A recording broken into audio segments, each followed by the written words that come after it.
What about the C bomb? Aussies love to say this. We love You, to say cunt. yeah, you can let it fly. You can let it I fly, know it man. doesn't. I know. I know it doesn't go down so well in America. It never has. Whenever I've said it. Uh, Where I think on my channel we're worse. We're worse on my podcast. We're probably worse. Yeah. All right. I just went live. All right. y- Let's do a check. Let me know if y'all can hear us. Just want to check the audio.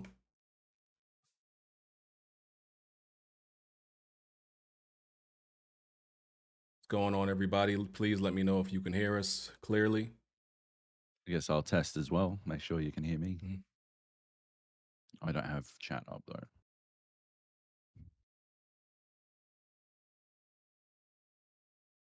Audio seems a bit low. Let me turn it up a little bit.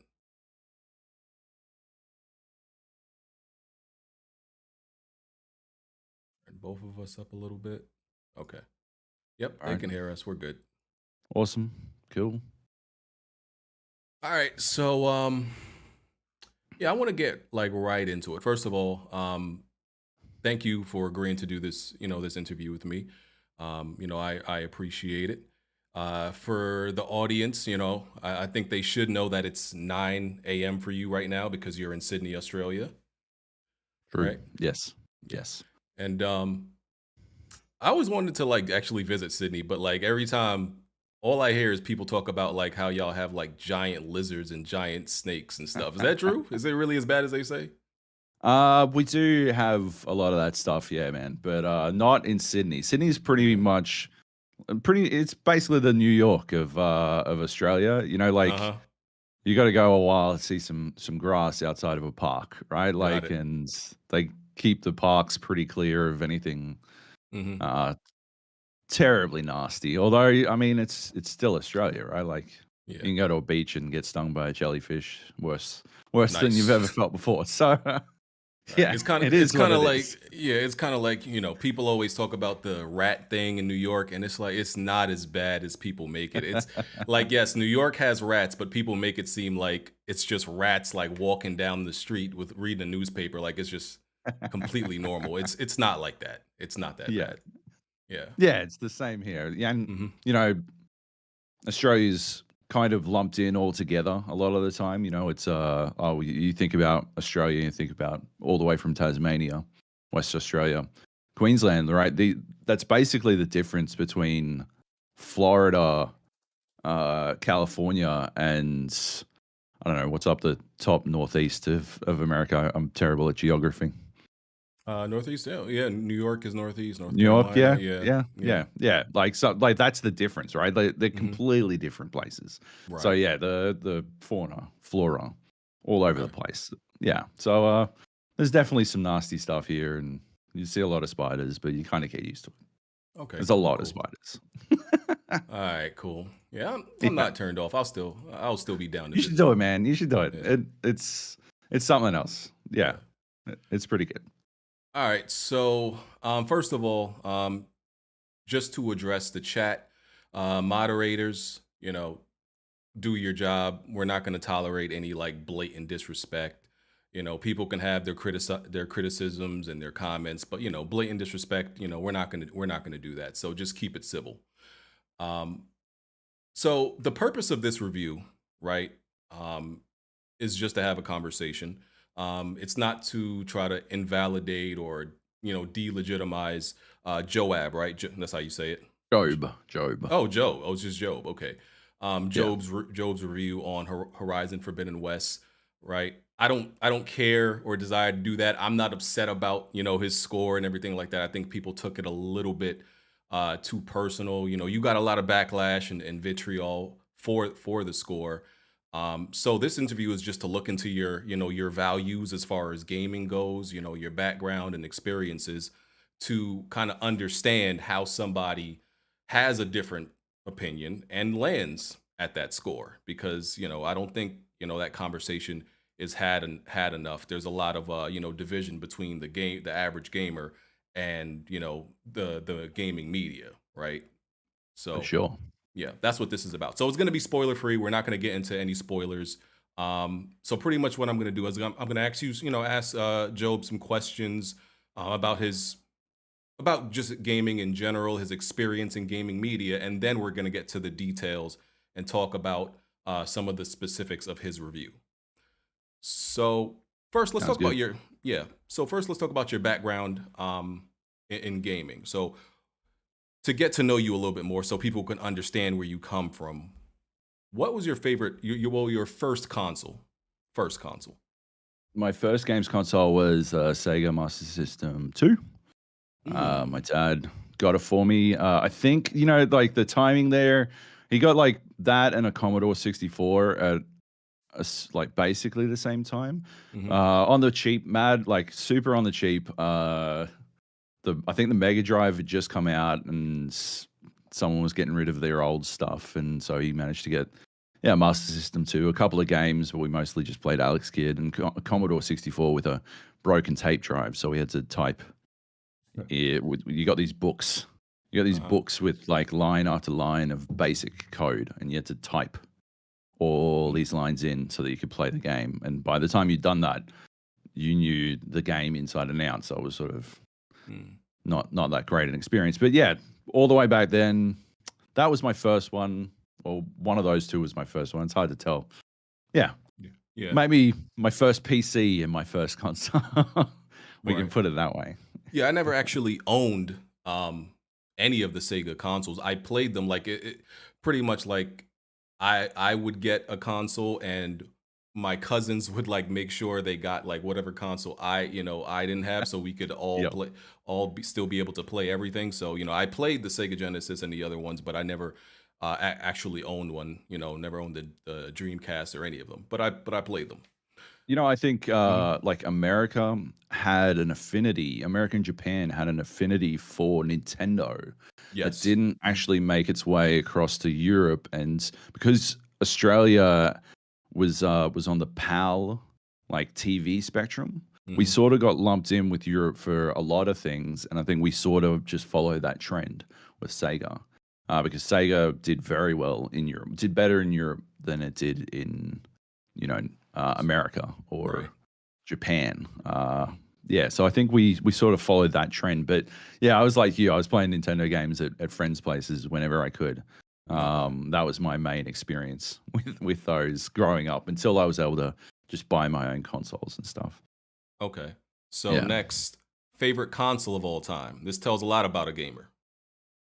If I had to pick, I think it would be I'm going to say PlayStation 2 because it was backwards compatible, right? If it Okay. wasn't, then I'd just go PlayStation flat Mhm. because it was incredible. Like it was an incredible console, and a lot of my formative gaming experiences came on it. But I can't ignore that the PlayStation 2 had some of my favorite games of all time on it, and that was how I played those games: Vice City, Metal Gear Solid 3, Snake Eater Mhm. are like all time games for me. And so it would feel off to say PlayStation flat just because I can't play those games on my PlayStation or Right. could if I still had a PlayStation 2. It's a bummer that I can't play old school games easier with Mhm. more backwards compat.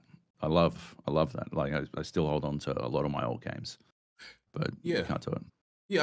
I think, PS2 is probably a lot of people's, greatest console of all time. I think it's usually either PS1 or PS2 for most people. PS4 definitely had a great cycle, a great era. But as far as like, I think gamers around our age, it's if it's a PlayStation console, most would say PS1 or PS2. So Or, yeah. I think the Nintendo 64 just because of the like it had such high quality games, Hmm. like you couldn't really there was nothing on PlayStation that could touch that GoldenEye experience. And like I think personally, I think the depth of some of the PlayStation RPGs Hmm. outdid say, Zelda on 64. You could like in terms of sheer playability, nothing on the PlayStation really came close. Maybe Mhm. Metal Gear Solid, but it was a very different game. It wasn't. There was no fantasy element, or not in the grand fantasy sense. So Right. yeah, like I think yeah, you could make. I think you can make a real good argument for a lot of different platforms, but like you said, PlayStation 2, yeah, overwhelming choice. The sheer numbers those two consoles did was like staggering, right? Yeah, it's Like like 150 million, I think, at this point. crazy, Yeah. crazy player base. Everyone Mhm. had one. Yeah, Definitely. yeah. Okay. Hang on. So, So which one was yours? oh, my favorite console of all time. Uh, I'ma either go.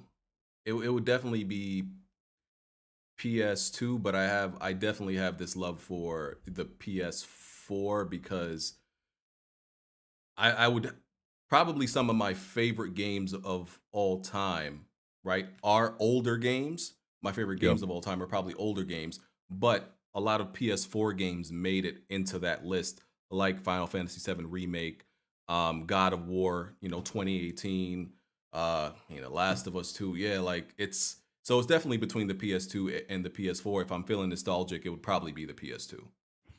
Yeah. Yeah, So, yeah. mhm, Makes sense. yeah. Like it's surprising. Like you've always got to take into consideration that element, right? Of whether am I attached to Metal Gear Solid 3 because it's the best, or is there like how much nostalgia lays thick atop that impression, right? And how much of that is pure nostalgia, and how much of that is recognizing just how fantastic that game was, or Vice City, right? Like, I mean, it didn't. Mhm. The HD re-release last year didn't go down so well, but it was nice going back in as Tommy Vercetti and Mhm. rolling around the streets of Vice. Uh, Even if I thought that port could have been a It lot was better, I pretty think bad. everyone Yeah, recognized that it yeah, could have been a lot better. yeah, Yeah, yeah. I rebeat them, but it it's was pretty bad. yeah, right. Mhm. Yeah. Yeah. Uh, oh well, that one is what it is, right? You Exactly. can't go So, backwards. okay, so top five. And I gave Job some of these questions so we can think about it in advance. So, your top five games of all time, no particular order, because I think that's really hard to do, right? I don't think I could put my top five games in a particular order, but I could. I generally know kind of what they are. So, and I'm asking this obviously, so once again, people understand Mm, what type of games that you really value. for sure. And some of these are going to sound real weird, right? Hmm. Um, but the three that I think anyone would like can agree with, like not necessarily agree that they're top of all time, but just be like, oh yeah, fair enough, right? That Right. he's not a crazy person. It's fine. He can say that, right? I already said two of them: Metal Gear Solid 3 Snake Eater Okay. and Grand Theft Auto Vice City, and Deus Ex, which Mm. revolutionized how I look at video games. Right? There was so much going on. There's so many layers to that game.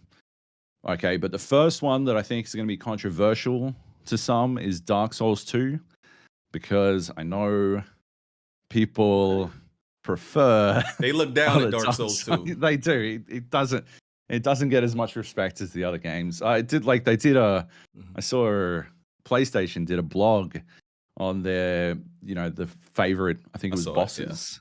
uh from the Soul And not a series. single Dark Souls 2 boss made the list, which I thought was a real travesty, because Mhm. it absolutely had some amazing bosses. But it was, as a game experience overall, fantastic. The PvP was out of this world. Mhm. Great.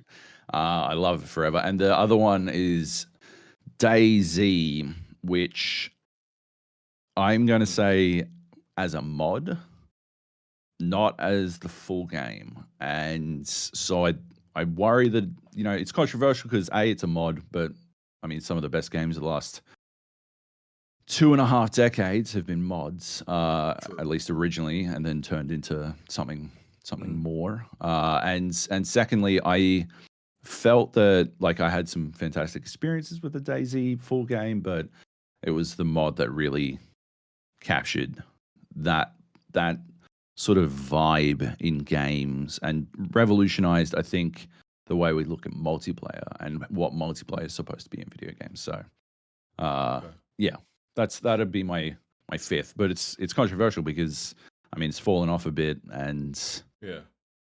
yeah, it was riddled with hackers and problems and all kinds of things, but that stuff didn't matter because of what the game meant to me.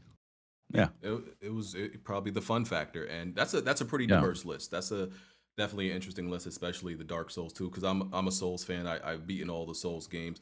I don't have the problem that a lot of people have with Dark Souls 2. I can understand the criticism, but I don't think it's Mm. nowhere as bad as people Oh, make it out to for be. sure. It's nowhere as Yeah. bad.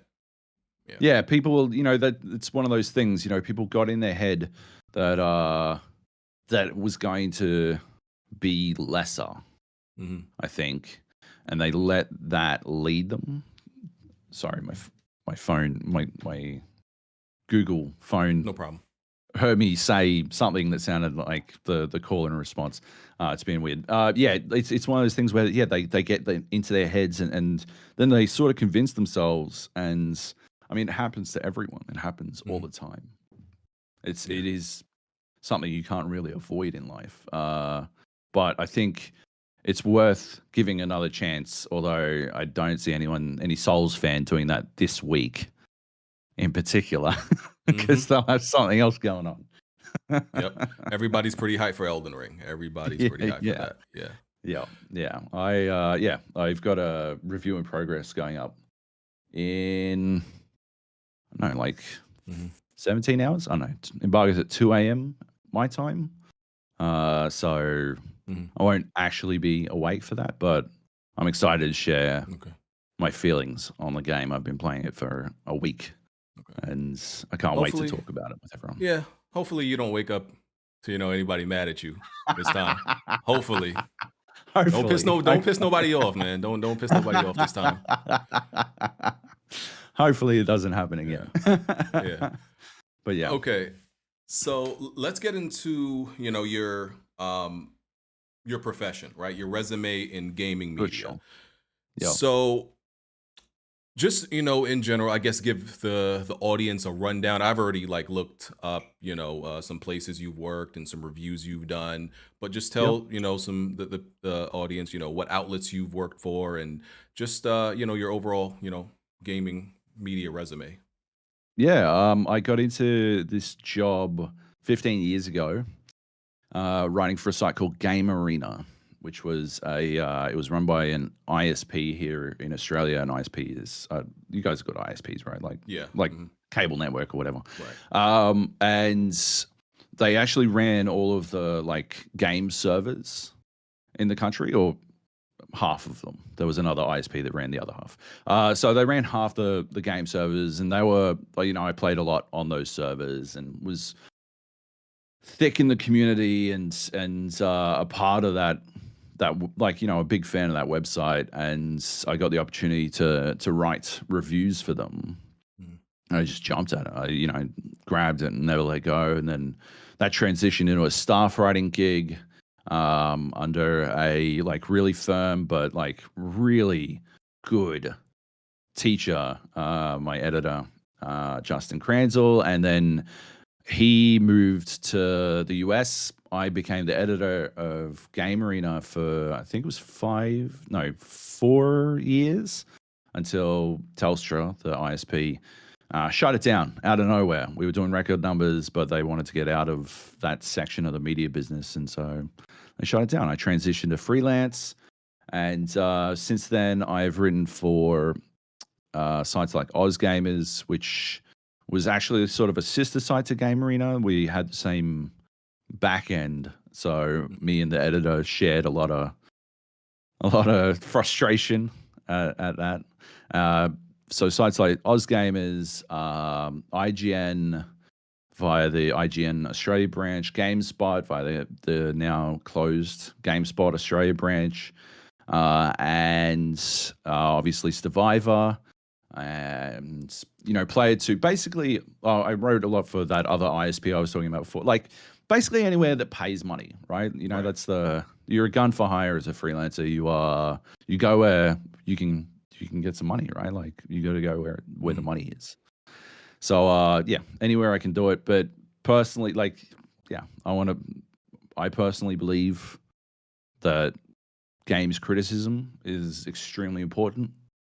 And so I want to be a games critic. And so I pursue any opportunity that allows me to grow as a games critic. And so I try to diversify and write for as many places as possible to see what the experience is like and stuff like that. And they all have different processes. It's all always very different.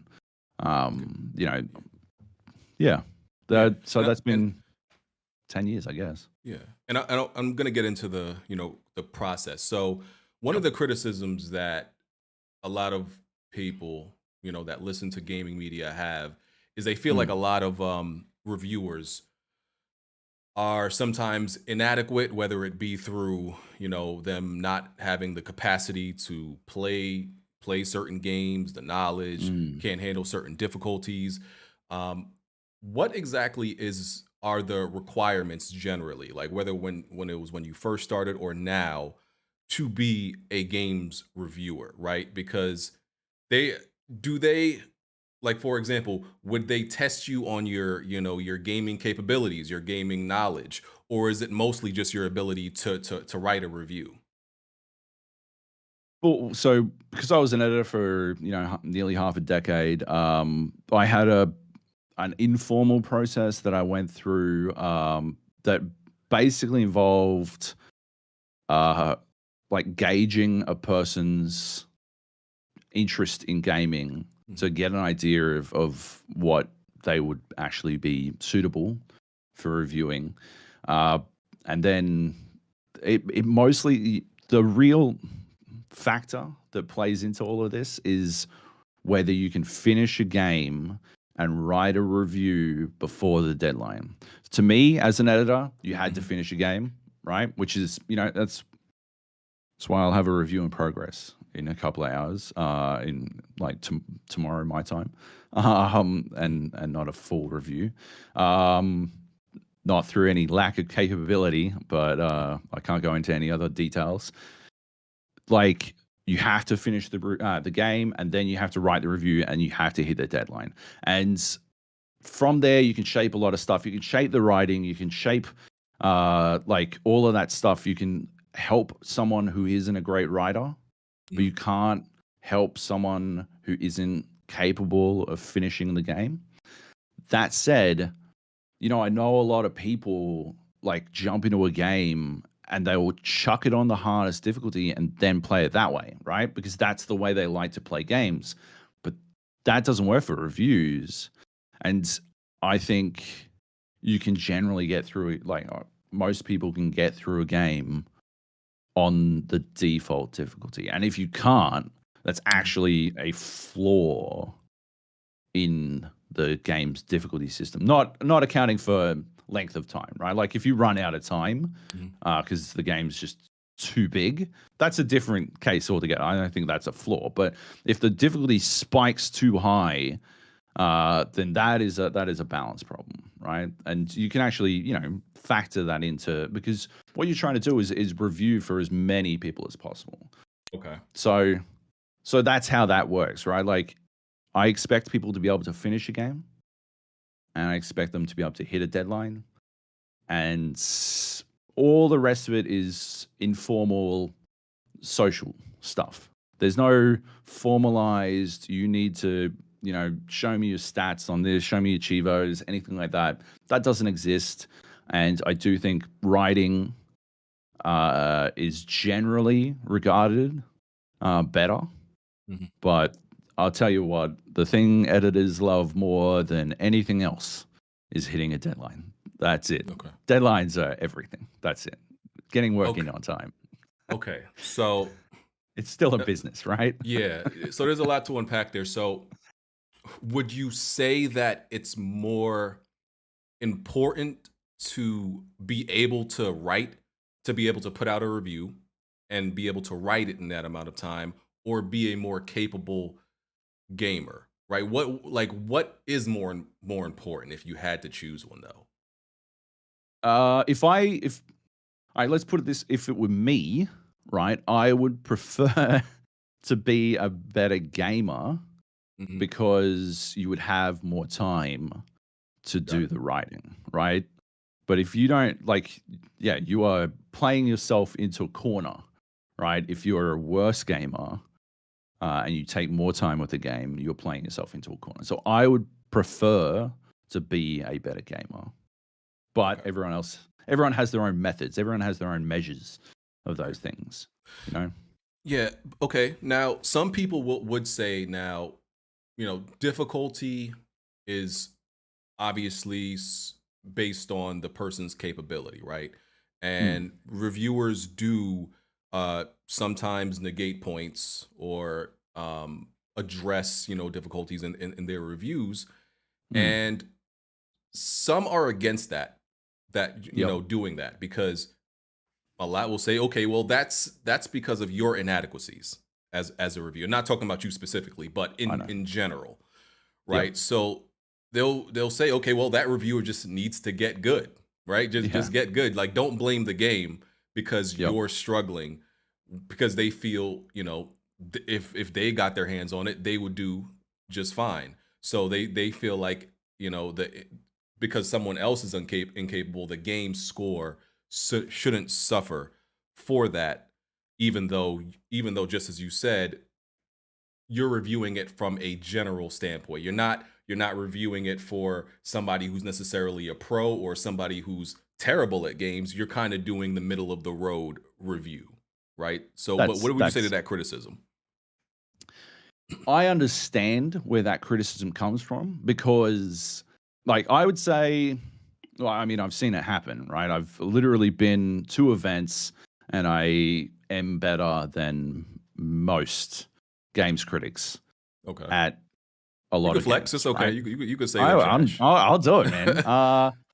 Uh, but so I know that I am generally better, and so my gut feeling would be to be like, yeah, right, get good, right? Like I play Souls games. I Mhm. do PvP. I wallop people constantly. I love that.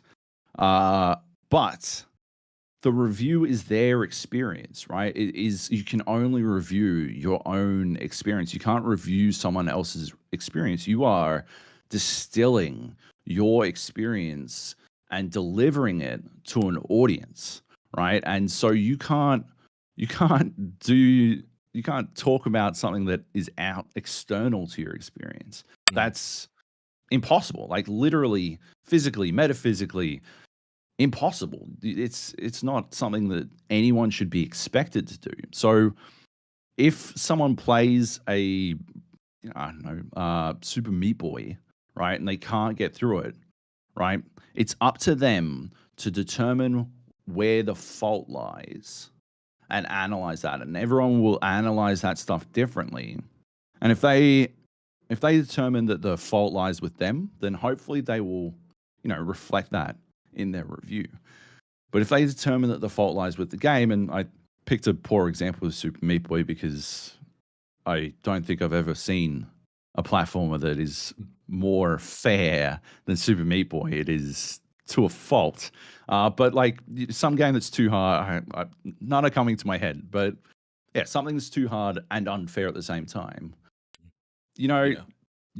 that is the game's fault. It's like what I was saying before. If you can't finish it on normal difficulty and there is a difficulty spike out of nowhere, that is a fault of the game, right? Okay. And that should be talked about. And you can't invalidate that experience. And just because you're able to brute force it doesn't mean like just because as a pro gamer, as a legendary super gamer, you're able to brute force your way past this difficulty spike doesn't mean you should. And it actually change the way I looked at criticizing games when I reflected upon this exact point. Because before that, I think I did allow myself to brute force my way past difficulty curves, Mhm. you know? Yeah. And it's important that you don't. It's important that you remember your audience in mind. Your audience is someone who maybe doesn't. How many games do you play a year? Right, Oh yeah, on average, like over 20, I think, right. around 20. Yeah. Nobody does that, right? Mhm. Nobody plays 20 plus games a year, right? We are playing far more. If you were to look at a graph, right, we would be all the way over here in the 98th percentile, right? Like True. Of I forgot, hardcore gamers. Yeah. right? Like hardcore gamers. Mhm. That's not happening, and you got to remember all these other people, and that's actually who you're trying to write for. Mhm. So yeah, that's how it goes. It's I can understand why it's frustrating though. Like, there's no question. I understand why it's frustrating because you're like, oh my god, no, like it's not that hard. Just be better at video games. But Who do you it's not like think, that. as far as like hardcore gamers and casual gamers, who do you think actually? I don't know if there's any metrics that you could even reference to even know this. Who do you think actually watches reviews more? Because and I think most people believe that casual gamers aren't necessarily going to the IGNs and the GameSpot and watching all these reviews to really um, get a gauge of like what this game is about, and is it good? There's a conception that it's mostly hardcore gamers. What do you think? That's why I think written reviews still exist, right? Because written Mhm. reviews don't really pull in the numbers, right, that much. But compared to like a podcast about video games or a YouTube video or something like that, they're still killing it. They have so many views. Mhm. It is staggering. And that is because people know. They're like, oh, I want to. What's IGN say about blah de blah? Because I hear it all the time, right? Like, as a games critic, I travel around and my wife's friends will be like, oh yeah, I read on IGN or Mhm. something, and I'm like, well, that's not my review. Why aren't you reading my review? I wrote this for such and such, and they're like, no, I go to IGN, I go to Mhm. GameSpot. Like, I know those sites, right? Mhm. Like, that's where I go. And when I write on IGN or GameSpot, they're like, oh, I saw your review there, right? That like, there's definitely a feeling that hardcore gamers don't go to these sites, but they do. And, they actually do go to the other sites on Metacritic as well. There is a there is a habit, right, for people to just sort of spread it wide, but they're not necessarily going to go on YouTube and watch like Mandalore Gaming or something like that, Yeah. get that in-depth analysis, or watch a podcast from some dudes talking in depth about games and the games of the week and stuff like that. That's more hardcore gamer stuff. That's Yeah. how that still works. Uh, so far, I mean, it's always shifting, right? Yeah. It is always shifting, and I think we are trending towards more video stuff. Mhm. Uh, That's just how the business always goes. I mean, back when I first started, magazines were everything. Everyone did everything in magazines. And I was like beating myself up because I was on an online publication Mhm. and mags were everything. And now magazines are dead and online is currently everything, but we might be in the fall of Rome Yeah. for online And publication. and you do believe someone has to beat a game to That review it. is that is my policy, and Okay. like it was my editorial policy, and it's my personal policy. Yeah, absolutely. Okay. Mm. So when you put out this review, right? You put Mm. out the 6.5. Yeah. Did you think there was going to be so much backlash? Because Oh you no. woke up to it, right? You didn't, I because of the time you're in. I think it actually launched at like 8 p.m. our time. Okay. Um, and so I was having dinner Hmm. and like just watching TV, and I did not expect it at all. And then my phone started blowing up almost immediately.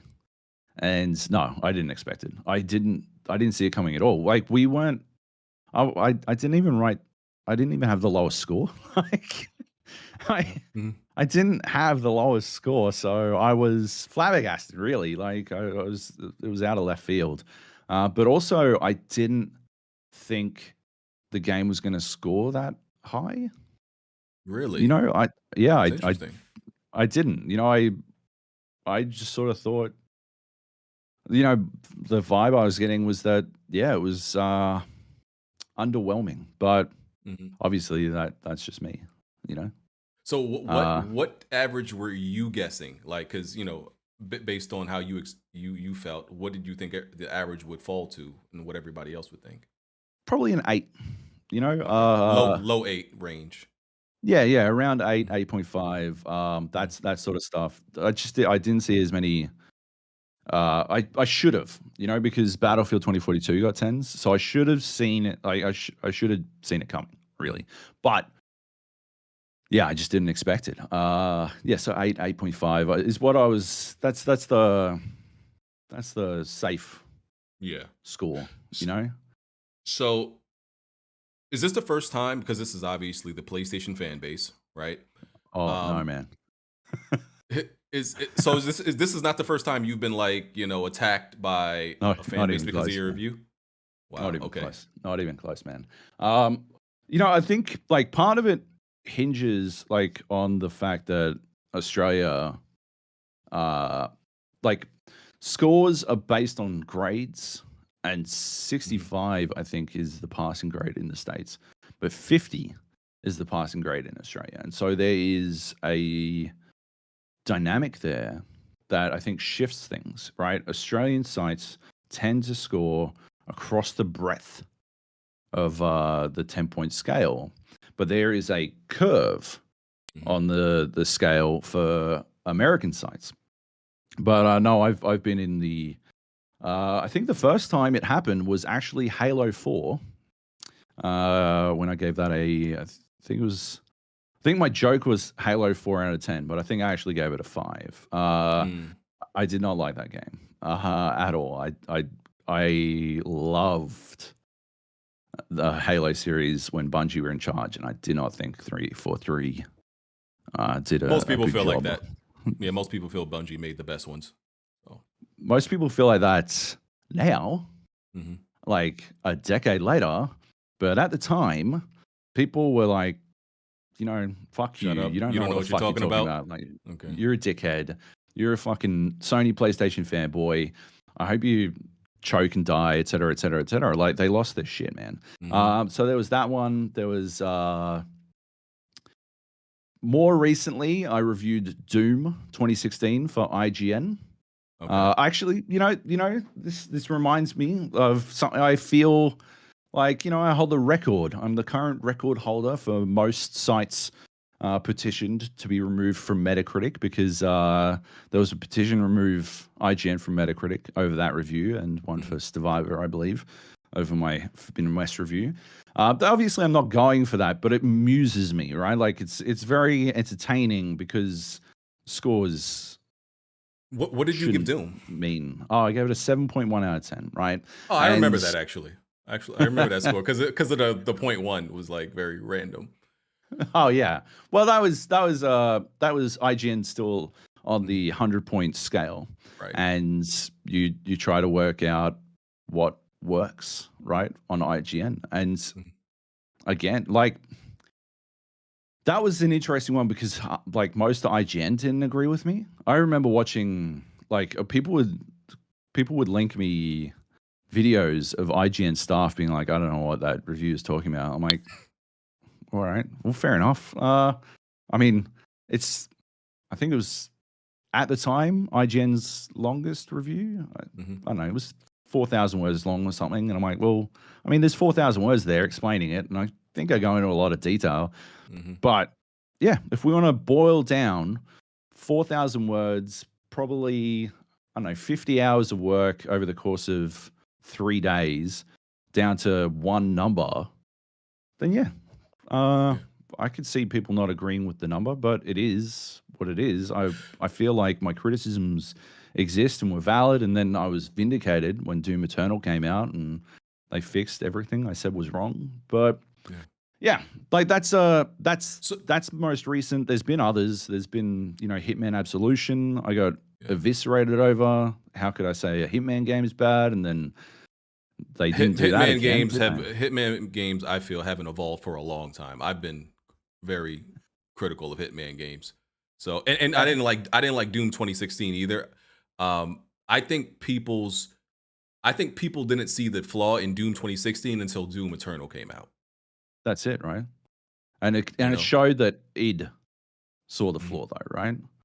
Yeah. Like because what they did was basically there's similarities between Doom and Forbidden West. I actually referenced Doom 2016 in my West review, right? Because both of them, and this is actually a flaw or a character habit or whatever you want to call it, right? But it is the essence of me as a reviewer is that I will optimize my play to a fault. I'm a natural min maxer, right? I will always attempt to do what is efficient, and if I'm allowed to optimize the fun out of a game, then I think that is a flaw of the game, right? And Can you not explain everyone that agrees with that. just so people understand what you mean by that? Optimize the fun. So Ju- what you're able to do sometimes is so Doom 2016, what you can mhm. do is grab the super shotgun Right. and run backwards through a room, one of Mhm. these kill chamber rooms that you get stuck in, and run backwards through it, just hitting ammo constantly and murder everything with the super shotgun because the game was too ready to give you ammo, whatever ammo you Okay, needed. It's a got you. so what so once you realize that, right, it's faulty reasoning to then start using other weapons if they're less efficient, right? Because Got you. you found the best path, right? And that's what I like about Souls games is that there are like there's definitely one best path, but the odds of you stumbling across it are minuscule. It takes people ages to min max a Souls game to the point where they're speedrunning it in 34 minutes or whatever, right? It takes them forever. And that is how game developers combat that attitude. And what Doom Eternal did was they deliberately turned combat into a puzzle, right? They deliberately took that super shotgun is too much thing Mhm. and I feel like I'm not actively ripping and tearing thing, and they threw it in his face and emphasized that to defeat each enemy, you would need different weapons, You have to. and They you'd never force you to have use enough another weapon. ammo. Yeah. And yeah, like the best way to get Mhm. ammo is to charge at enemies and all this kind of thing. They did a phenomenal job with that game and fixing my that criticism in particular. And yeah, Forbidden West, I feel you can optimize the hell out of. I didn't Mhm. optimize the hell out of Zero Dawn fast enough. Okay. But again, this this is a criticism that is only really noticeable on the base difficulty, on medium difficulty, right? Okay. Right. Like if you're playing on very hard, you like it's the chances of you optimizing quickly are significantly reduced. And that goes back to your Because point about you obviously playing on the medium difficulty for the general audience. the Okay. default difficulty, all the default settings where possible. Yeah. Okay. Yeah, exactly. You know, Mhm. it all loops in.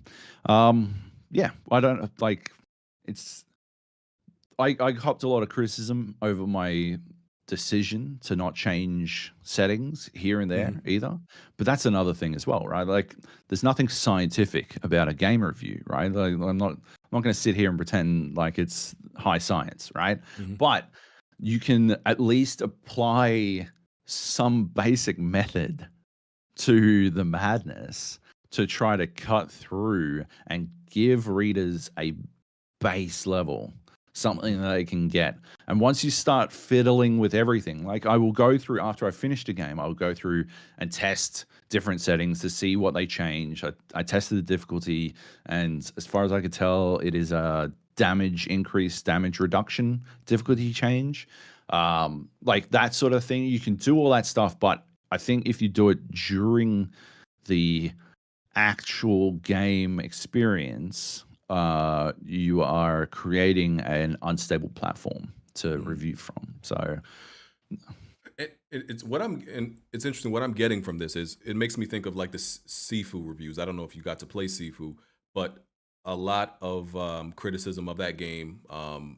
Even though it has, like, I think it's in the 80s on Metacritic, there were some really low scores. I think as low as a 4, and one of the biggest Right. complaints was the difficulty and the difficulty curve. Yep. And what I'm taking from what you're saying is, for someone who's not the middle of the road gamer, Yep. you kind of got to take those reviews and adjust it to your and scale it to yourself, right? If somebody That's it, right? complains, yeah, if somebody complains about difficulty, which they did in Sifu, you got to Yep. look at it. Okay, well, I'm not the average gamer necessarily that they're making this review for, so I got to adjust that review to myself and understand this doesn't apply to me. This isn't going to be a problem for me. And I ended up loving Sifu. The game is standout. It's great. So yeah, I think the fact that most of the people who criticize game reviews are more hardcore gamers, it kind of makes sense because once again, it's not really for them, it seems. Like, there's still a lot that they can get out of it, Yeah. Hmm. right? Out of a game review. There's still a lot to draw from it, and so there's still worth reading a review. But I feel like the score portion has been taken us somewhere else, right? Like Hmm. it almost like And most people don't honestly, read reviews. I feel like most people just look at the that's it. scores too. That's it, right? Yeah. And it like honestly, over the past week, I got the feeling like there must be actual like gambling, right? Because I know a couple of I know sports people in real life, and they reckon that the worst they ever cop it when they have a bad game is when someone has gambled big and lost. And that's what it felt like to me. Like people were gambling on this Metacritic score, and Hmm. somehow my 6.5 had skewed that their bet or something. Like that's how it felt because it was completely divorced from my actual criticism of the game. I mean, that's not to say like there were some points, right? That I think people were like leaning in on. Hmm. But like broadly speaking, like the Explorer thing, I got a lot of Yeah. criticism over playing the game on Explorer, but that was Yeah. obviously They didn't understand that at the was moment what that was because they didn't play it that yet. was my fault. Yeah. I hadn't Right. Yeah. actually like I'd sort of there's this assumed knowledge factor where you're just like, well, I played it on Explorer mode. Everyone's going to know what that means, forgetting that Yeah. in like half the Because games these days, Yeah, Explorer because is explorer super mode easy. is Yeah. literally in other games, it's practically the game playing for you. So, Exactly. So that was my mistake. That was absolutely my mistake. But it mhm, wasn't my mistake in the playing or the criticism. It was my mistake in the explaining, mhm, the yeah, illuminating. But yeah, it was faulty yeah. on my part. Did you get death threats? Yeah, I got a couple, which is always gross. I've gotten them before. Uh, you report them to Twitter. One of them, Twitter didn't seem to give a shit about, but Mhm. whatever. Twitter's odd like that. Usually for Doom, I got them for 4 years, but they Or seem to have bled on. Yeah. continually, like over the Oh, yeah. Like all the span of way. 4 The last one I years? got was like the week Doom Eternal was releasing. It was like Doom was in the news again, They they and they this kept that they crazy kept that in person their memory. remembered. Like they're like, "Oh my god, this guy! I got to get into him again. I got to remind him. I'm gonna find him someday." Like wild shit. That was in Facebook. That was like a Mhm, random contact, like one of those message request things. Banana mhm, shit. Right? It's very upsetting to get one, but right. it's also upsetting on a sort of philosophical level that Mhm, the stakes are this high for some people yeah, because right, it's the stakes can't be any lower. Like mhm. the Because nobody's impacted by a Metacritic score, and mhm, if God, I hope developers aren't still on this crazy you must get a certain score contract. I'm 99% sure it's been killed from the industry, right? Destroyed utterly, right? It's always a bad day for a publisher when people find out that they've done this, mhm, right? But if they are, under no circumstances should a game critic take that into account. Could you imagine the flow on impact that would have if game critics were taking into account the idea that people are going to lose bonuses? Yeah. Nobody wants to negatively impact someone else's life, or not nobody. Obviously, lunatics sending death threats do, but Yeah. like no game critic wants to negatively impact Yeah. somebody's life. That's That's not just what you're not trying to do, but that's also at the same time, that's not what you're thinking about when you're playing a game. Or like, oh, I don't want to, possibly impact this person's life, through Metacritic score. But once again, that's not your concern. right. And it not only shouldn't be, it can't be, right? Mhm. Because once it does, that impacts, that's a bias that you can't really come back from. I Right. think, like you are that then you're not serving your readers, right? Because otherwise no game should get, like, we should just score everything a 9 all the time. We could write whatever we want and then just give it a 9, Mhm. right? Because that way nobody loses their bonuses, right? Was that what, like, if Yeah. Battlefield 2042 comes out and we just give it a 9 by default and we're like, well, this is wrong, vehicles are broken, the game's broken. I can't believe they did that to Yeah. classes. They've ruined my favorite series, like blah blah blah blah blah. 9 out of 10, right? Like, is that what people want? That's Because crazy.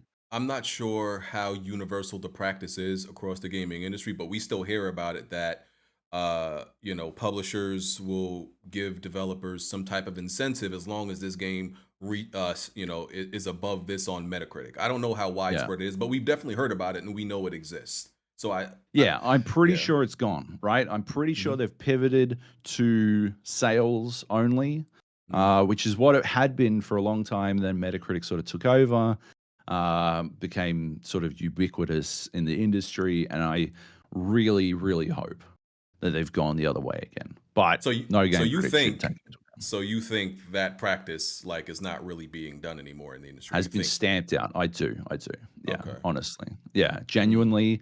And I think it's the healthiest Mhm. outlook for a game critic as well to Mhm. believe that it's gone. Yeah. And Yeah. and going back to the death threats, Mm. because you said, it bothered you, and because I've been on you like doing this YouTube, thing for like I think 12 years now. Yeah. And you've said you've gotten, people threaten you and talk crazy to you before. So like for me, there's a level of like thick skin that Mm. I think you grow from Oh, yeah. being in the public eye for a while, where like maybe in the first like 6 years I was doing this, right, I would just like people in my audience know I would curse somebody out. I would say the vilest, the most insane thing I can think of to you, right? Yeah. If you came at me the wrong way.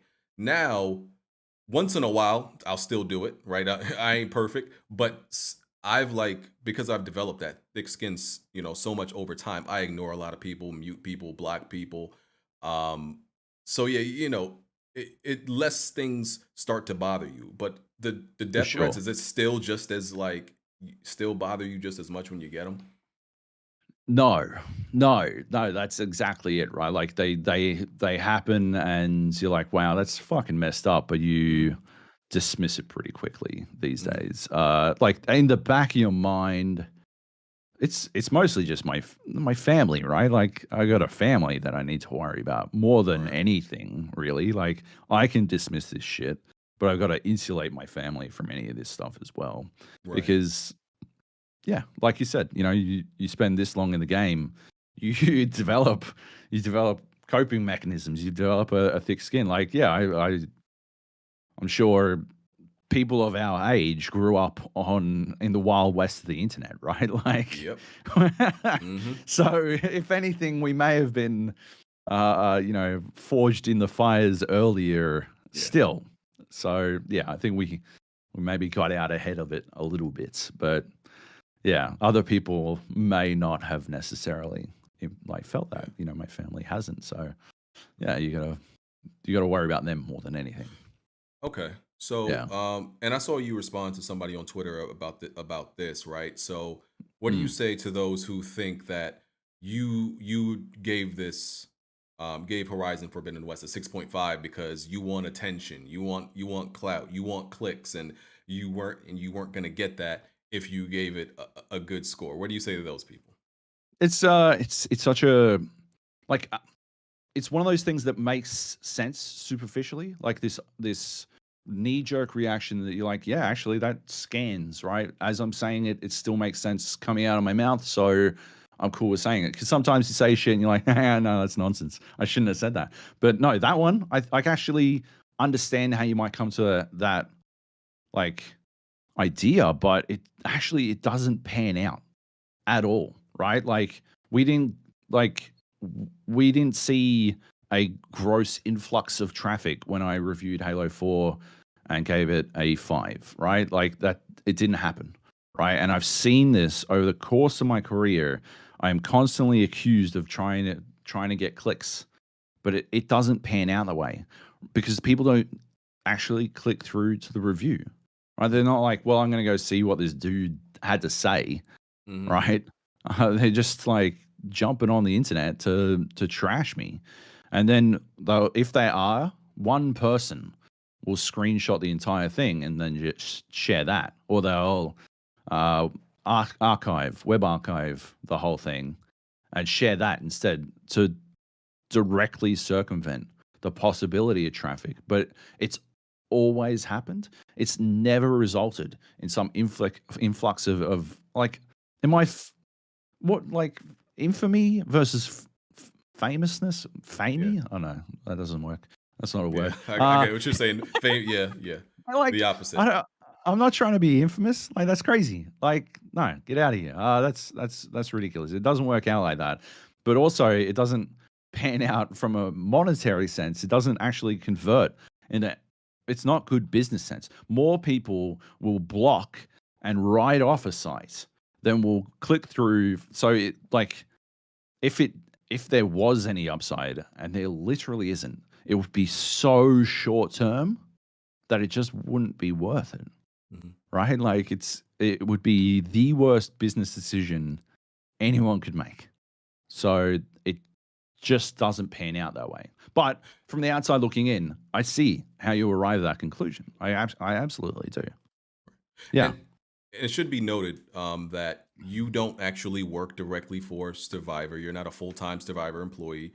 You're a freelancer, right? So some some people are trying to hold you accountable for other Stevivor review scores. When is this? How many times have you done reviews for Stevivor? I think two reviews, and I do a lot of Elder Scrolls Online stuff for them. Mhm. But mostly, yeah, I think two reviews. I can't remember off the top of my head the other one. I'm sure I could look it up pretty quick. But yeah, like none of the reviews that are in this list, I think, are from Mhm. me. Right. Uh, I get called in to do a review, like in a pinch, basically, because I command a higher rate than Okay. most freelancers. So, and Stevivor is it's not a small site. It's one of the bigger sites in Australia, but it is smaller than other Mhm. sites that I work for. So, yeah, like Mhm. I think it's a bit expensive to go to the Job option, but I'll do it in a pinch because I had code and nobody else did. Nobody else was available, so they wanted a review. Hey, you got to come to me. Easy. But So yeah, otherwise, yeah, I've got nothing in common with any of these scores. mhm. I would not have given Forza Horizon 5 as high a score because it literally didn't work for me for the first like 6 days I played it. It actually couldn't play it, like it was broken. So yeah, that one wouldn't have gotten that high a score. Halo Infinite, I definitely, well, I sixth the multiplayer. I would have sixth the single player as well. I wasn't that enthralled with it after the initial punchy intro. I thought it was in immediately overwhelming once you get into the open world, but then sort of tedious eventually. Yeah. Yeah, I can't remember all the games on the list, but yeah. Yeah, I have it in front of me, and I just brought it up to let people know. you're not responsible for all these different, you're Yeah. not the spokesperson for Stevivor. You're I, not, and I did reach out to, I forgot his name. I think, Steve.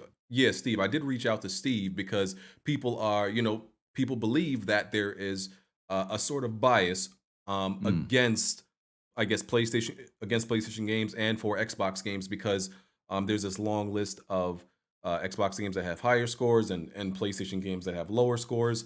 And I and reached out to Steve, but he sent me the review scale yep. and everything like that. And he didn't necessarily want to talk about it a whole lot, which is completely fine. But He's had a worse week than I have. ex- Absolutely. yeah, Right? Like, as exactly. bad as my week's been, his has been worse, Mhm. which is awful, right? And some of the shit they go after about him is just awful stuff too, like really gross. Mhm. So yeah, like I wouldn't be surprised if he didn't want to talk about this Yeah. anymore. But yeah, like even he doesn't review everything on Stevivor, right? Like even like it's not like he just farms one review out to me. Like he's got a list of like he's got a bunch of contributors who work for him constantly. Across that list, I know for a fact, like there are people on like different people across all of those reviews, not just Horizon Forbidden West and anything else. Like, yeah. Yeah. So Yeah. yeah, it's not just Steve doing everything. I don't work for Stevivor. I'm not a regular contributor. It was not a one-time thing, but a irregular thing. Like, Mhm. yeah, it is crazy criticism. Because people look at outlets, right? I think one of the Mm. big mistakes people do is they look at outlets and they think that because it's one person reviewing the game, but some people look at it like the whole organization of IGN or GameSpot or Stevivor, the whole organization, everybody there thinks this game is this score. When it's really just one person essentially, and I guess the editor, in chief just approves it. That's That's it, really all right? it is. Yeah. Like yeah, like with the Doom thing before, right? Most of IGN thought I was wrong, apparently. Even though I was right. No. Like yeah, like it's not some monolithic. Uh, Exactly.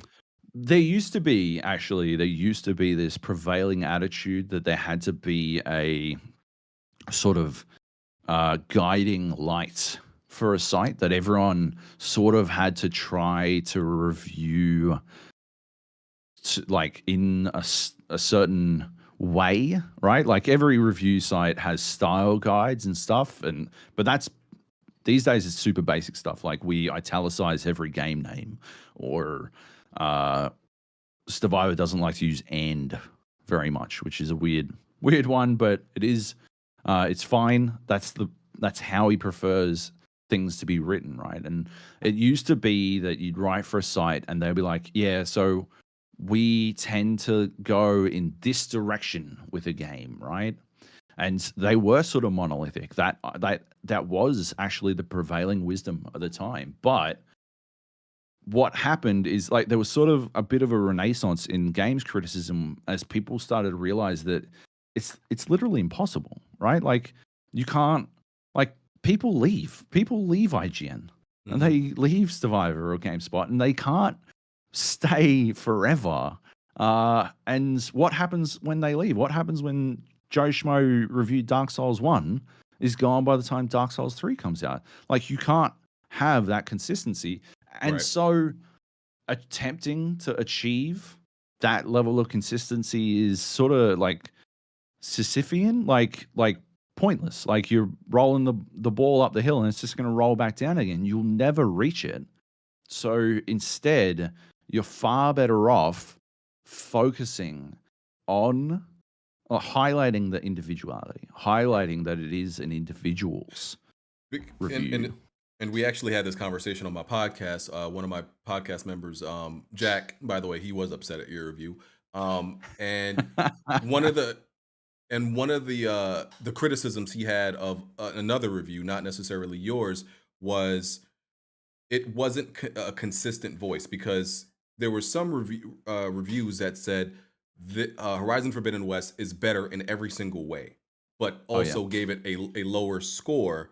But Mm, the original game, that was a different person. So yep. he actually believes that because you're an organization, Yep. even if it's a different person, for consistency on the front, you still have to somehow address that because the review is still coming from you as the organization. You can't say, "Oh, this game is better in every way," but then the organization gave it, a lower score than the last, even though it's a You'd different need like person. a quantum physicist, right? Mhm, To get to the bottom of like you'd wind up with like a million point scale at that point, right? If you mhm, because you what you'd be trying to do there is like you need an algorithm, you need some sort of supercomputer to determine what a score would sit at that point because mhm, otherwise yeah, there's no way you could do it. It's literally impossible. And so attempting to achieve it is, if anything, a waste of time. Like again, though, it's one of those things that is like superficially it makes a lot of sense, right? Like you mhm, say it comes out your mouth, and you're like, yeah, cool, yeah, no, that sounds that sounds good. It sounds like it makes sense, right? So you can't really fault someone from the outside looking in for making that mistake, right? Because you're like, yeah, yeah, yeah, okay, fair enough, right? mhm, But it just doesn't like it's one of those things where you dig deep enough, you get to the bottom of it, and it actually can't pan out in mhm, the long run. Yeah, over a long enough, like with enough depth to your investigation, you mhm, can't arrive at that place. yeah. I got you. Yeah. So, uh, so as we know, reviewing is not a perfect science. I review games on my channel. Mm. It's not a perfect science. Hmm. And everybody has preferences and biases, right? Some people Yes. think you're supposed to review games from a completely objective standpoint, which I tell people all the time is not possible at all. Eh, Specifically impossible. yeah, everybody has a bias, whether it's positive or negative, right? Because I think people only think about the fact that you could have a negative bias against something, but if you have a positive bias for something, that means you could inflate the score, just as Yeah. the opposite person could, underscore things, right? So, are there like, do you believe you have a bias to like a certain type of game genre or even platform? Because listen, I say I'm a PlayStation fan, right? I Yep. I believe that I'm able to score Xbox games fairly, even though I'm definitely a PlayStation fan, right? But Yeah. I still like state that, listen, I'm clearly a PlayStation fan. There's no doubt about it. Do you think like you lean towards one platform more? Or even, you can Um. consider the Nintendo Switch also. Yeah, if I were to lean away from a platform, it would probably be the Nintendo Switch.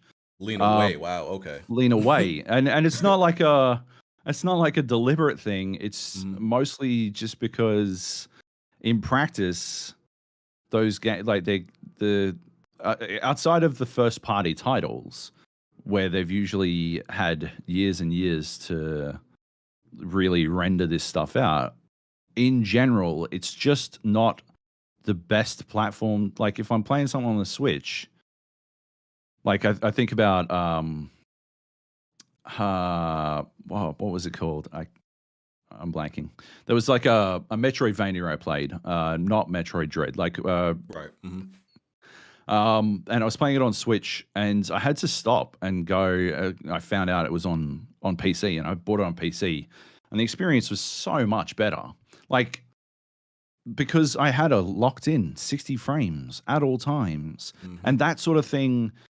Like the hardware in the Switch just isn't capable in mhm, 2022 to me. It's just not up to a standard that I've got a really good PC, right? I've got a mhm, 3080 in this thing, loads of RAM, a great mhm, processor. Compared to a Switch, it's just not up to the task. So if I have a bias, it's purely about the performance and like if I could get a Steam Deck, we can't get a Steam Deck in Australia, but if I could get one, mhm, oh, I'd do it in a heartbeat, right? Because I love what the Switch does in terms of having it in my hands, I love that. And when I'm playing a first party game, like, Breath of the Wild, like, holy shit, man, it's fantastic. Even that had huge frame dips. Again, right? Like if you got a fucking emulator and played Breath of the Wild, if you played it I've on done it. Yuzu, Yeah, I've done it. right? Like you're playing at 60 frames, you're like, oh my Very different. god, Yeah. this game's even better. Um, right? Like it's crazy, right? But you that's one of those things I can't ignore is game performance, and the Switch routinely underwhelms me in terms of game performance. As to PlayStation versus Xbox, no, there's no preference there. Absolutely Okay. not. I think both of them have uh, stuff that they offer that the other one can't. I think Game Pass is one of the most incredible value propositions in games for I don't know, like decades, right? But you can't get the single player game experience that you get on PlayStation, on Game Pass, on Xbox, on PC even. Like they just don't exist, right? Not yet, right? Slowly PlayStation's bringing them across, but not yet. Yeah. So what can you do, right? Like, so PlayStation's got that. They own that part. Okay. So Yeah. you definitely feel platforms don't, affect what you think about a game. No, I don't Okay. think it comes into play at all. No. Okay. Got it. Just wanted to But clarify that for the audience. I'm sure some people probably for probably sure. was thinking that. Yeah. Oh yeah, no, I've seen loads of it, right? But Yeah. that's what I was saying before, right? I've been accused of being a Sony fanboy. I've been accused of being a Xbox fanboy. Like every single time. I don't know. I can't be a Mhm. fanboy of both of these platforms. And it's weird that I never get accused of being a Sony fanboy when I give a game a 10, or Mhm. like that doesn't happen. It doesn't happen the other way. It's only when it's negative Yeah. that you get People s- accused. people flock to That's weird. negativity. They don't notice, the positivity. That's That's, it. it's That's human it, nature. That's right? how it works. Yeah, for Um, sure. okay, so getting a little bit more, to talking about your review, right? Mm, So I want you to just tell me about your review process, right? Because, for example, some people have a very abstract process, or it's like some people's is kind of mathematical, right? Like we said, it's not a perfect science. For me, when I'm reviewing a game, in my head at least, every mm. game kind of starts at a 10, right? And Okay. then and then for me, when I notice problems, issues, then I start to like negate points. And not every, you know, uh not everything is equal as far as like taking points away. Small things might be a small amount, so on and so forth. And I do that, and I also look at the game um as far as like gameplay, visuals, and story. And I kind of Yep. grade each one of those, and that's how I personally, come to the score I give it.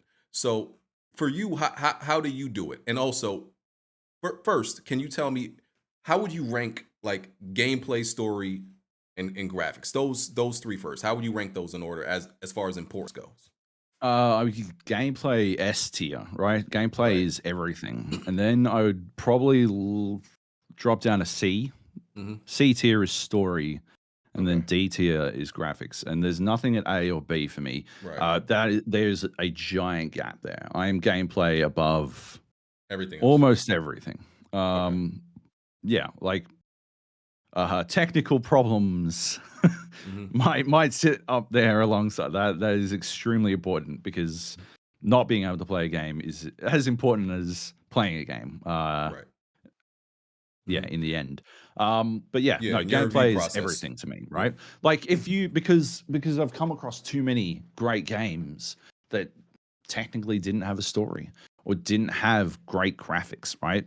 But I've never personally come across a great game that didn't have gameplay, Yeah. and that is actually that's that's divisive, right? There are people who don't feel the same way, and their opinions are still just as valid, and it's really important to get to get into their criticism. But for me, gameplay is everything. Yeah. Everything. Like you got games like um what was that one? Gone Home, right? Which Hmm. was, widely criticized by hardcore gamer types because they didn't arrive at the conclusion that what they appreciate above all else is gameplay. But once you realize that, right, you can sort of just cut through the chaff there. Yeah. Like you don't have to worry about, oh well, yeah, okay, so it's one of those games. I'm cool. I'll stop diving into things that are going to make me upset, like trying to work out why everyone's loving this game. Yeah. Right? It doesn't Yeah. matter. And But and people who, sorry, go.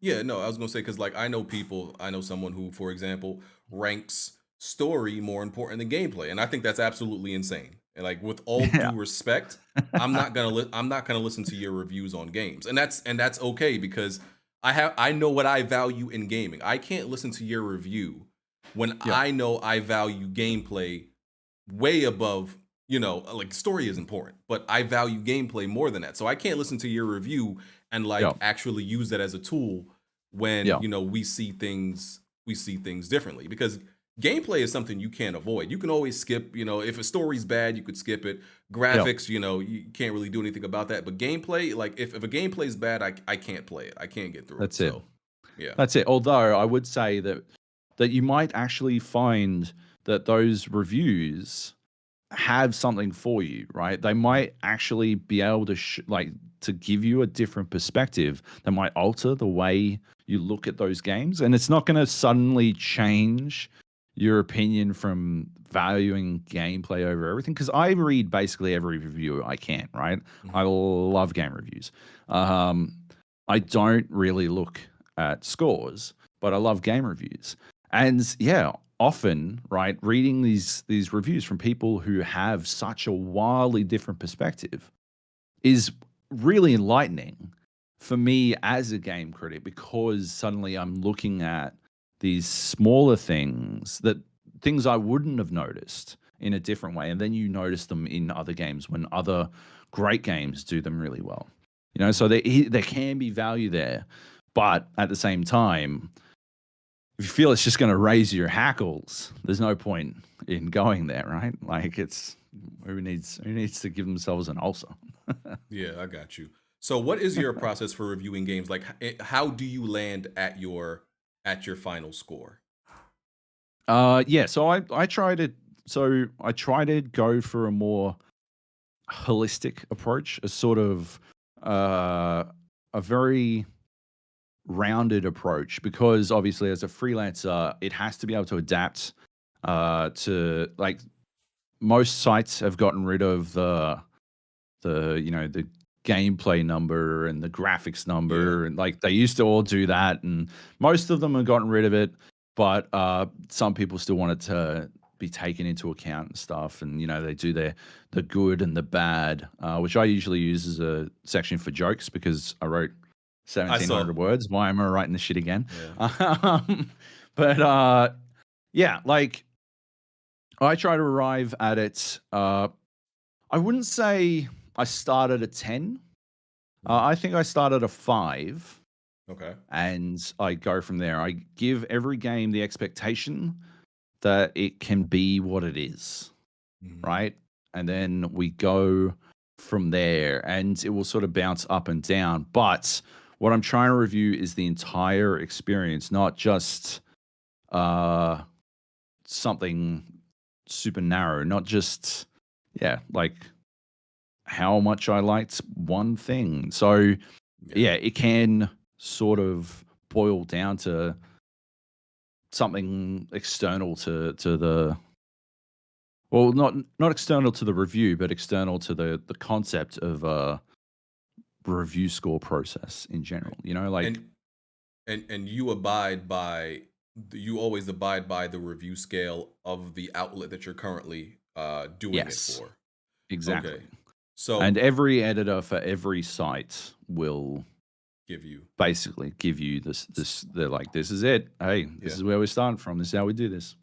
So Yeah. yeah, so for people who don't know, I'm actually looking at the Stevivor review scale, which once again, you don't work for, Stevivor, you're a freelance. This is the metric they give you.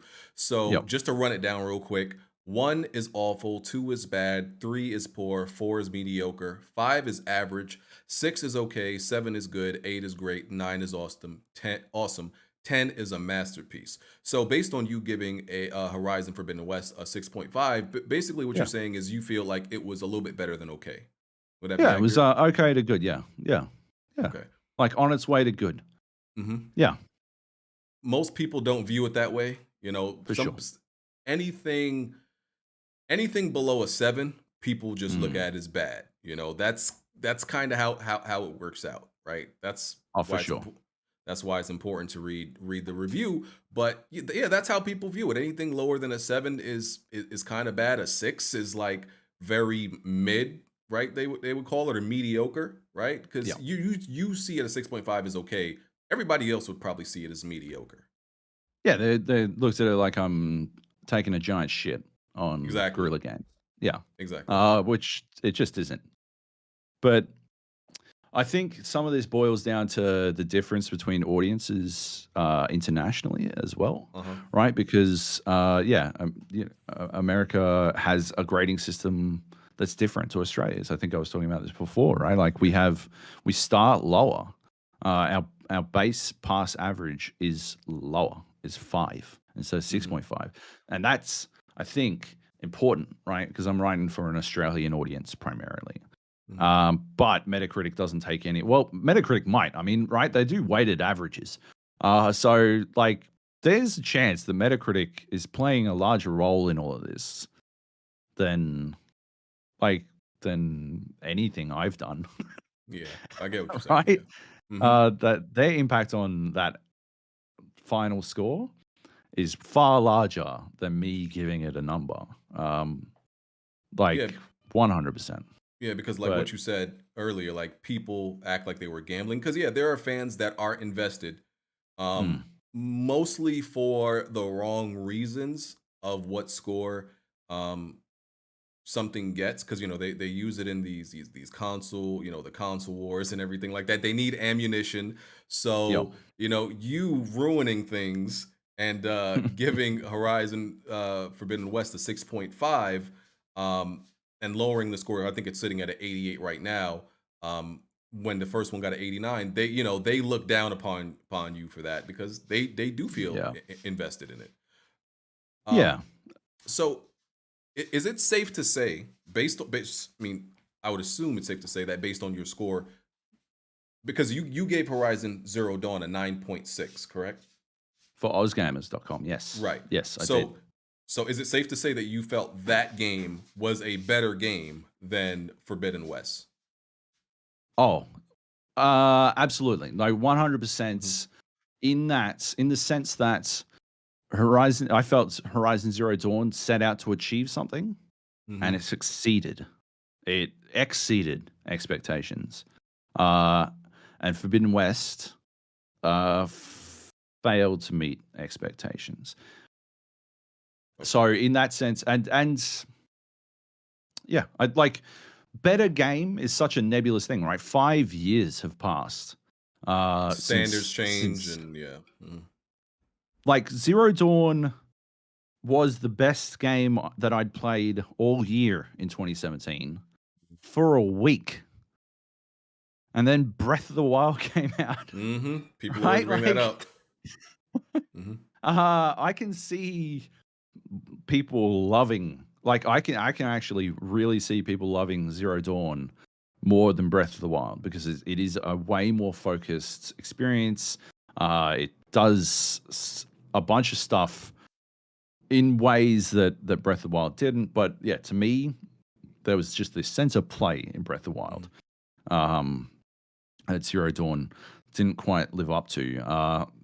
But 5 years have passed, like loads of things have happened, Yeah. and you like, yeah, there was no technical glitches in Zero Dawn for me. I didn't really have Mhm. any problems with it, right? But I had constant technical problems in Forbidden West, and that was Mhm. unexpected. From like, usually when I play a first party PlayStation game, Right. the level of polish is like beyond reproach. Like, it is the most polished experience But in Forbidden West's example, it just didn't pan out that way. There were constant problems, and they were problems that I didn't expect on a PlayStation 5 as well, like loading while traveling. Mhm. Like not just fast traveling, but like actively traveling through the world. I was getting these black screen flickers when the Right. game is to keep up with itself And and it was stuff this like that. this was before a day one patch, 'cause I think they did release a This patch was that fixed some things. They did release, and it actually alleviated some of those problems, but didn't Right, actually not all of them. fix them. Like it didn't render them completely gone, and that was a problem to me, right? Mhm. Because like this day one patch was supposed to, and they called it out in the review guide.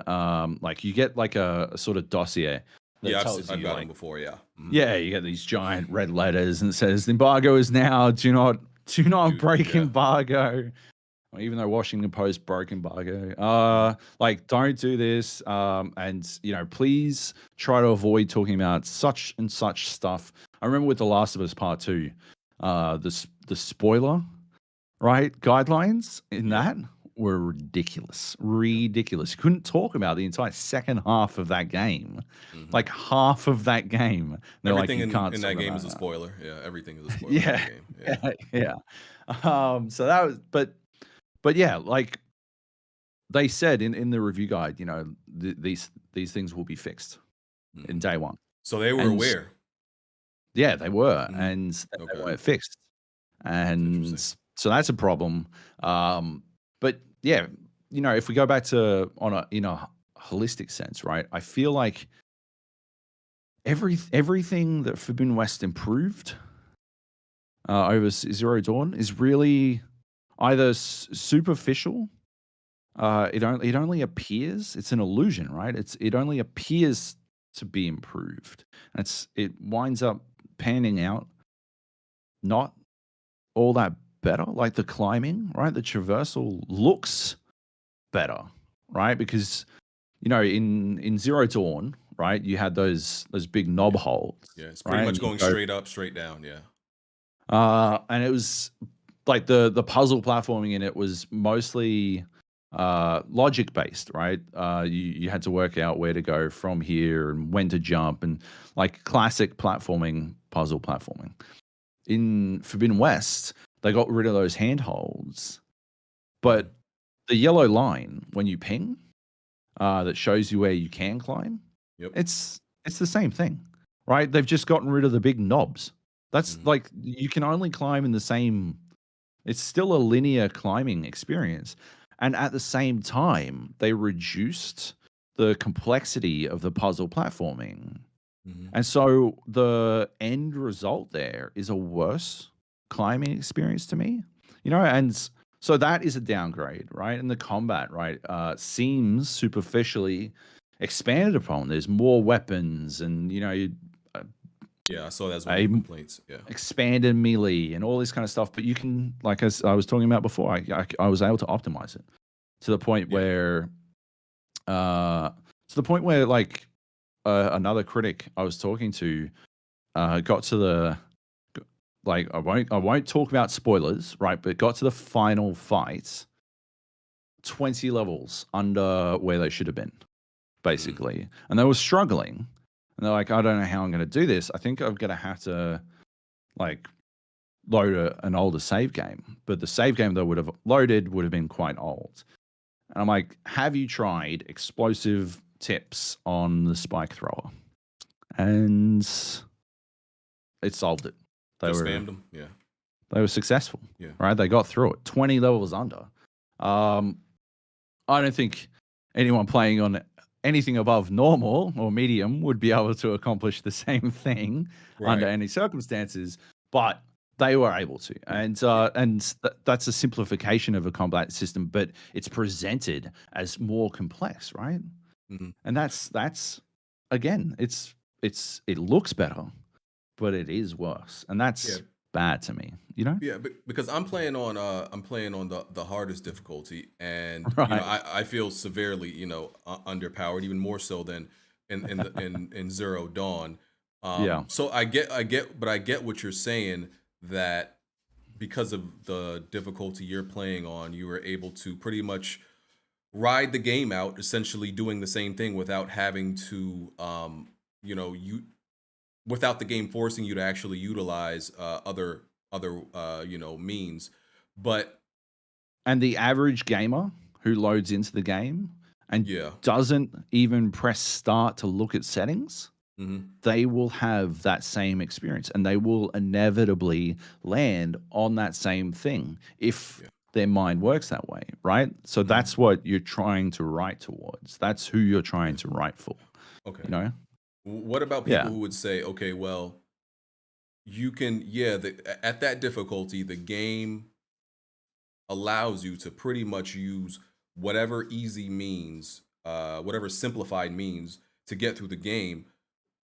What if they say, okay, well, that's just part of the design to make it easy for that person playing at that difficulty, like for sure. Yeah, absolutely. But if that's the default experience still has to have challenge, right? okay. Because that's the gameplay aspect, right? The gameplay aspect is keeping me engaged through a constant level of challenge, hmm right? And once that level of challenge dissipates, right? My obviously, yeah, the immediate choice would be to bump up the difficulty.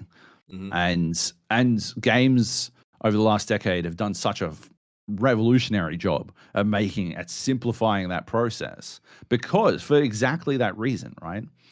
For exactly the reason that like they're trying to make it so that people feel comfortable bumping up difficulty, so they can fine tune the experience they want. But by and large, most people still never do it. It's a habit that to just never touch the settings, and so yeah, you got to take that into account uh, from the reader's point of view. But for the hardcore gamer who's reading my review, right? There's still what they can take from that information, right? Is yeah, okay, on medium, I'm not playing on medium, right? Like I'm definitely hmm not playing on medium, right? So they can glean information from that. And the hardcore gamer is still going to be underwhelmed by the climbing, I think, right? yeah, Because you can't change that in terms of difficulty. It's still hyperlinear, yeah. right? What I That got sort of from thing. the Sorry. what I got from the climbing, yeah, sorry to cut you off, Hmm. was it in functionality. It's kind of hard to explain the climbing because okay, it's like they put them in more places so that like Hmm. in the first game, if you wanted to get up this mountain, you kind of just had to pretty much if there were no handholds, you got to go all the way around the mountain, and there's essentially one way around the mountain. Right Yeah. now, in this game, it's still kind of that way, Yeah. except they just put these climbing points, actually on the mountain, and they put them kind of everywhere. But it's still essentially, you know, a lot of times the one way for you to like actually get up the mountain.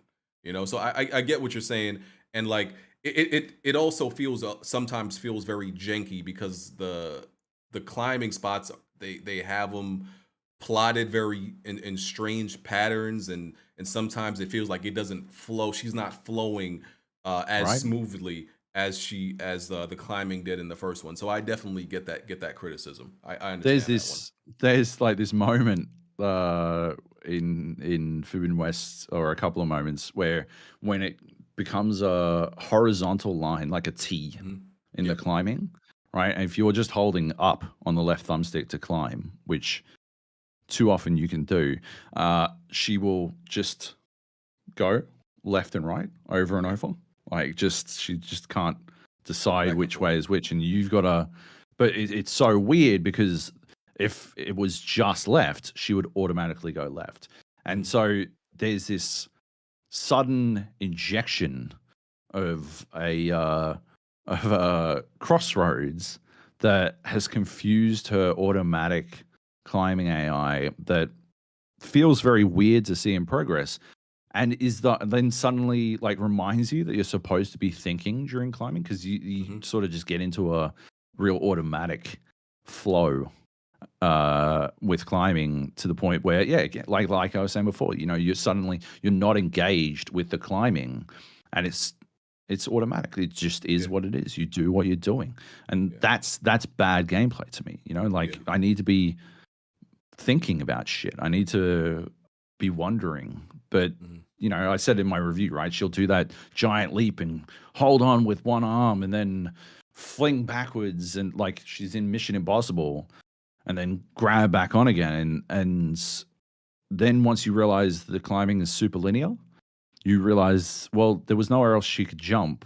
So there were no stakes with that jump, right? Like Mhm. there was nothing to gain or lose because she could only go there. So that Yeah. big Mission Impossible moment is kind Mhm. of mooted, right? They Yeah. also use it too much, but Yeah. And there's it's near there's the end. also there's also like this animation that happens a lot where she jumps and grabs a cliff and she swings inside and it Oh clips her yeah, body. And yeah, that's the one where I'm like that's shocking that that's in a Guerrilla Games, cuz like you said yeah, they're usually very polished and that right, happens very normally. yeah, So getting into like the actual pros and the short form pros and cons that you gave sure, uh that you had for this game. So you said the pros because people probably didn't look at this part. They only saw the negative things you said. yeah, Utterly breathtaking visuals. You thought the oh game yeah, looked great. oh Um, gorgeous, yeah, fantastic world building. yeah, yeah. In terms of Um, narrative and storytelling, right. like Mhm. yeah, Uh, you said it's chock full of three-dimensional characters like the NPCs, and you took a shot at Dying Light too. Also, yeah, I saw that. I did. Oh my lord. Yeah, I did not think much of the characterization in Dying Light 2. Yeah. I'm still playing it. Yeah. I love the first Dying Light. Yeah, I didn't have enough time to get very far because of this came out, of but course. I'm still Yeah. going through it. Uh, and you said Lance Riddick should play Thrawn, and you talking about Grand Admiral Thrawn from Star Yeah, Wars? yeah, Okay, absolutely. yeah. That's So you're that's a layered one. I don't think because we're doing no spoilers, I won't get into that one, but there's layers to that shit. yeah, But Lance Reddick is fucking yeah, amazing yeah. in Forbidden And you're a West. Star Wars He's fan. Yeah. yeah, and Thrawn's Mhm. a spectacular character. I know he's Yep. coming to Hmm. the Disney Plus stuff they're doing. So yeah, Probably I Ahsoka think he'd series. be. Yeah, I think so, Yeah. right? Like, Hmm.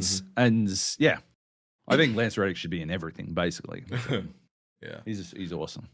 Okay. Yeah, So the cons, we already mm, talked about some of these. The traversal is singular in its solutions. We spoke on that. sure. Um, you said the game doesn't let you. I don't know if I kind of paraphrase this. The game doesn't let you solve or figure things out on your own. And you were talking about, and I agree with that. Right? I was Yeah, playing earlier, and Aloy's voice lines pretty much as soon as you approach something or you get ready to do anything, anytime you have to do something, Aloy pretty much tells you what to do immediately right off the bat. Like, oh, I need to go higher. I'm like, okay, I didn't even get a chance to like look yeah, up before you told me that. Okay, I need to jump to there. I'm like, I kind of know that, but you didn't give me a chance. So the voice, yeah, I agree that the voice lines are way too hand holding. Like usually like games, like eventually I think if the character just doesn't progress after a while, then there's some voice lines that happen. But these happen immediately. like straight away. Like, yeah, there was again no spoilers. I'm Hmm. dancing around spoilers, but there's like an area that's pretty dark, and even the focus light isn't that helpful in it. And you're looking for what turns out to be a vent so you can Hmm. progress. And the solution, after I'd searched around for ages, my solution was to sort of just run around in like I was mowing the lawn. You know how you do like a circle out at the Yeah. side, and then you sort of go in line by line and try to cover all of the ground. And then eventually she saw the vent, and she said, "Oh, I should go through that vent." And I'm like, "Oh, there it is, finally!" Like that. It had that solved the game for me. Was like she was solving the game for me. I wasn't Mhm. playing. I was just sort of helping. I was controlling. I was the Mhm. motor behind her solving things, and that's not very satisfying Okay. to me. Yeah, I Yeah. definitely understand that. Going back a little bit, so when did you get the review code? And did you feel like you had a ideal enough time to like review this game? I was really pleased with how much time Okay. PlayStation gave us for this one. PlayStation are usually really good Hmm. at giving us like a decent amount of lead time. Um, they it varies from game to game, obviously. Um, Xbox is actually generally pretty good as well, but again, it varies game to game. It's one of those situations where these all these studios sometimes they just need as much time as they can get, right? But I think we had it for I want to say 2.5 weeks before embargo, Hmm. so about That's a three good weeks time. before it came out. That's That's huge. It's awesome. yeah, Yeah, it took yeah, me 36 hours to finish, maybe 35 if we eliminate um, like some testing and stuff, sitting there and testing and stuff like that. And I think by now I've got about 40 hours because I went through and tested a bunch more stuff and captured screenshots for the review and stuff like that. yeah. But finishing the game, yeah, yeah, 35 hours, I'd say. Okay. So how did you handle and how much of the side stuff, side missions, errands, all the non-mandatory things did you Hmm. actually, tackle to get to your review? I haven't looked at my game percentage. I'm pretty sure the game cards would probably tell me if I boot it on my PlayStation.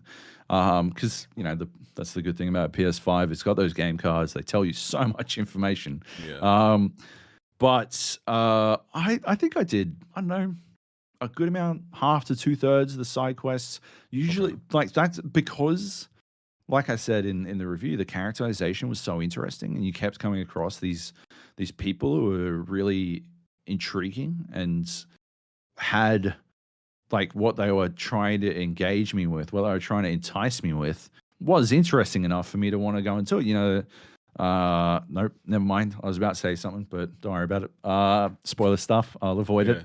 Yeah. But there are some really cool side quests in that. I don't know about errands as much because they didn't really drive me from a story perspective, from a world building perspective. So Mhm. uh, yeah, like if I felt like it was going to earn me something worthwhile, Yeah. You I went probably after it. did it, but Mhm. generally no, no.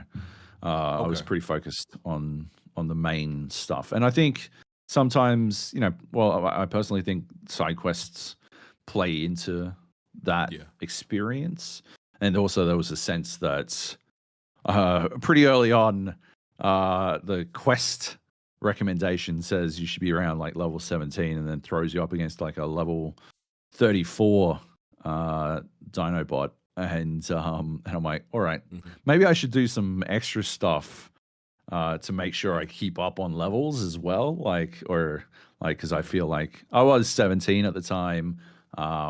But yeah, I was like, I got to make sure I'm staying on top of that aspect of it. So is how you play a game when you're reviewing it and you're Hmm. under some type of time constraint, even though with this game you had enough. Is it Yeah. different than how you would play it if you were just playing a game? Because like for me, example, I pretty much do as much side stuff Yeah. as I can at first. I completely ignore, main stuff, do all the side stuff. If you weren't under any like time constraint, is like how is that how you would do it the same way you did it in your while reviewing this game? Yes.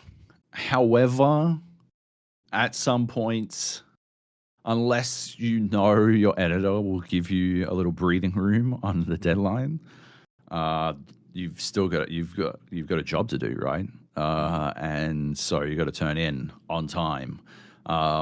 So, man, I wish we could talk about this tomorrow, but it'd be it'd be far easier tomorrow. But like, yeah, I have exactly the same tendency as you. However, it's not. I guess I find myself easily able to drop side quests if they don't really capture me enough. Like Gotcha. I'm like, oh, all Hmm. right, I'm not intrigued. Like you haven't really grabbed me with the pitch. The elevator pitch on this quest Hmm. hasn't really got me, so I'm gonna do something else. But yeah, I will absolutely, to my own detriment, usually do side stuff while I'm doing the main stuff, and it complicates. But like we were talking about earlier, I find I have the ability to brute force my way through difficulty as well. So, Okay. I can make up time from that perspective. Yeah. All right. So, and there was a quote in your review that Yeah. a lot of people seem to get hung up on, and I just Sure. want you to like elaborate it, right? So Hmm. it's you said Horizon Zero Dawn is a game about robot dinosaurs where you spent too much time fighting robot meerkats and Mm. boars instead for some reason, right? And Yeah. instead of doing other things, right? So I'm not sure if you meant that literally, but expand on It's that. a it's a clunky sentence, and I wish it was a little like, for some reason, doesn't need to exist. Yeah, no, I've seen it quoted a bunch of times, and every time I read it, I'm like, no, no, Hmm. that's it. Like it's the essence of what I meant, but geez, I wish I'd written it better.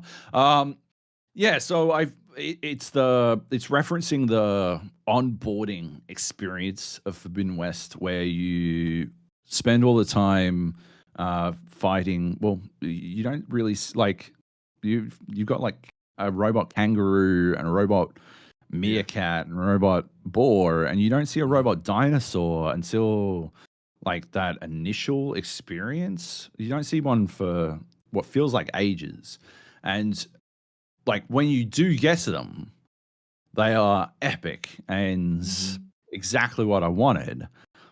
But yeah, it was referring to that initial area where, yeah, I can't remember off the top. I keep going to Watches, but I know they're not Watches. Watches were the first game. The burrowers. What Borrowers, right? They're basically meerkats, right? Like, yeah, you fight too many of those for too long, Okay. and it's sort of about that broad experience. But I definitely could have written that sentence better. It's one of those things. Usually a review of mine goes on and on and on, Mhm. like thousands of words. I don't know if you noticed, but I'm yappy, right? Like, what was this, an hour long interview, and we're Yeah. 100 minutes in? Yeah. Yeah. That's And all we're my almost fault. I done. know that. I Yeah. won't. I No, won't it's shut okay. up. It's Uh, completely fine. but yeah, my reviews tend to be long, and this was 1,700 words, which is below average word count for me. But also one of those things where, as a critic, right, I get paid for 1,000 words, and usually I just tack on everything else as extra. Mhm. Um, And and I had some other work that I had to do yeah.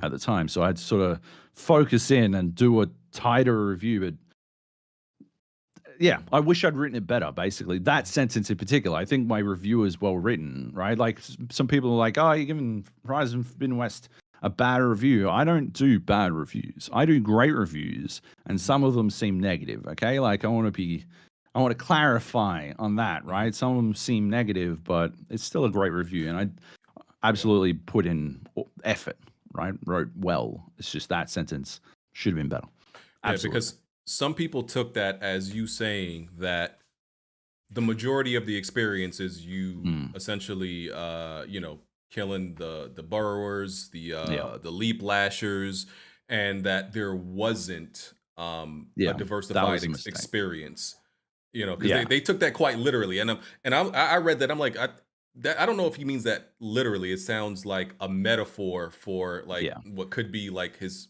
what he felt like the whole experience was like, but that you didn't mean that literally. There are like a great cast of new machines, 'cause I think there's like 20 something new Oh, yeah, ones. there's right, it's almost doubled, isn't it? Like, Yeah, it's yeah, from they doubled it. Yeah. yeah, right? Like, fantastic stuff, right? You can definitely find loads of stuff. It's yeah, it was supposed to tie back into the broader onboarding, Mhm. issues that I had. Like, the start of Right. that game is underwhelming.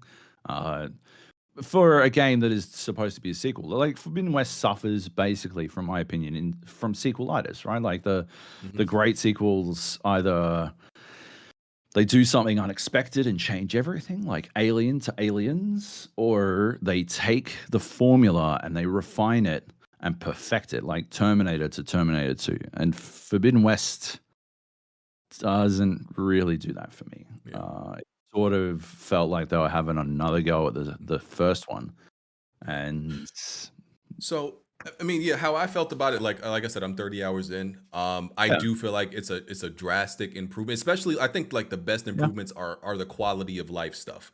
It's the stuff, Oh, right? yeah. Like It's the the like RPG stuff.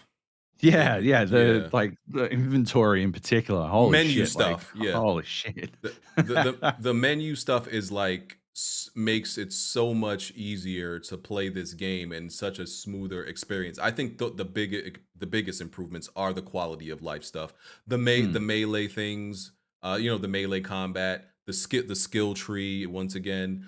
So I do feel like it's an overall better game. Like you said, there are some things with polish and the climbing system and things like that. So even though I do feel like it's a much better game than you feel, I can definitely understand your points, and I hope the audience gets where you were coming from with this, because yeah, there's a lot of stuff.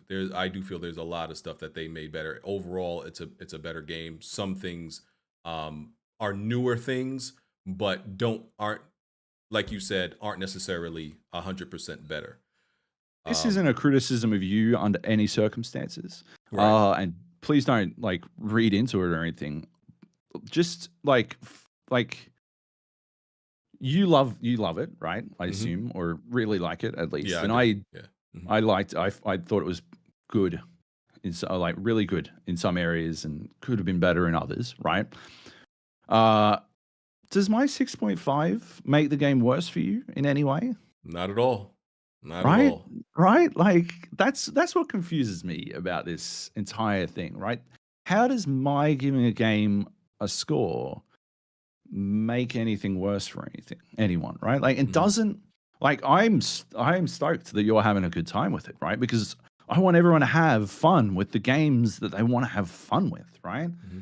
And I just don't want people to, I don't know, accidentally fall into something they're not going to have fun with. That's the essence of games criticism. Is it Hmm. like, like I just want people to have fun with something, and so I can't see how giving a game a 6.5 would make something less fun for anyone. If Hmm. anything, right? If Yeah. game reviews were generally harsher, people would be happily surprised more often, right? Like MJ in the new Spider-Man, right? Like expect disappointment and you can Hmm. never be disappointed, right? Like, Hmm. now that's not what I was doing with Horizon Forbidden West, but right, like, shouldn't we want harsher game reviews in general? That's Hmm. what I don't get, man. Like, then everything would be like, wow, they said it was a 6.5, but I'm having a fucking 8.5 experience with this shit. This is awesome. I'm having such a good time, right? That's the guts of it to me. That's what I Hmm. can't get my head around. Is people So should want lower scores. And not so necessarily not from you. I'm not saying yeah. that's what I was saying before, right? Like, I'm not saying you should hate it more or give it a lower score or anything like that. I'm just saying, like, you're loving it. You should definitely review it the way you are feeling about it. But Hmm. in general, people should Yeah. want lower. And the main thing I tell people is you need to listen and watch reviews, because I think the biggest flaw in like the review system, as far as like outlets, right, is you don't know these reviewers, right? Yeah. You don't know what they value in games. You Mm. don't know what they care about the most. You don't, even though like they explain in these reviews how they got there. It took like this whole interview for people to really understand you, and some still may not, but it takes a whole interview to really get behind how somebody feels about a game. So, and you Yeah. can't do that with the general review process. most people don't look up like the actual person who did the review. They don't know anything about the person who did the review. You don't know what their values are and what's important to them in Yep. gaming. So that's why I don't think people should take it so personal. Like I said, there's somebody I know who values story in games more than gameplay. I know Yeah. that like his review may not necessarily be for me, and I think that's the biggest Yeah. flaw in the review process. Is maybe reviews should in reviews it should link to like maybe a profile to the reviewer. So Yeah. you can look at their profile and kind of see how this person has rated games and what they value in games, like a literal profile that tells you what's important to them in games. And that I think that may like kind of fix the disconnect there is between the gamer and the reviewer, you know. But I think a big part of it is you just don't know this person and you Yeah. know what they No, value. I mean, that's a really good idea. That's a really interesting idea. I would love to see something like it. Mhm, Worry that too often people just don't care, right? mhm, Like that. I mean, yeah, like they don't. I think the number is the real problem, right? yeah, mhm, That's the real problem at the end of the day. Is giving games a score out of 10 is just a repeated recipe for disaster. I have a podcast that we've been doing for I don't know, like 13 years or something, and I write reviews on there sometimes when I can't place it somewhere, and I don't put a score on it. Like I've got no interest in scoring games personally. I do it because sites require it. I think the number might be the essence of the problem here, but like you said, they also don't know me. They don't know who I am or what I like or my background or anything like that. They've just come in hot, seen me give it a number and reacted off of that. Something like you said, like a profile. It's got some guts to it, man. Like it's a good idea. Yeah, it is. I yeah. think it'd help a lot of people, although you S did say yeah, maybe not everyone.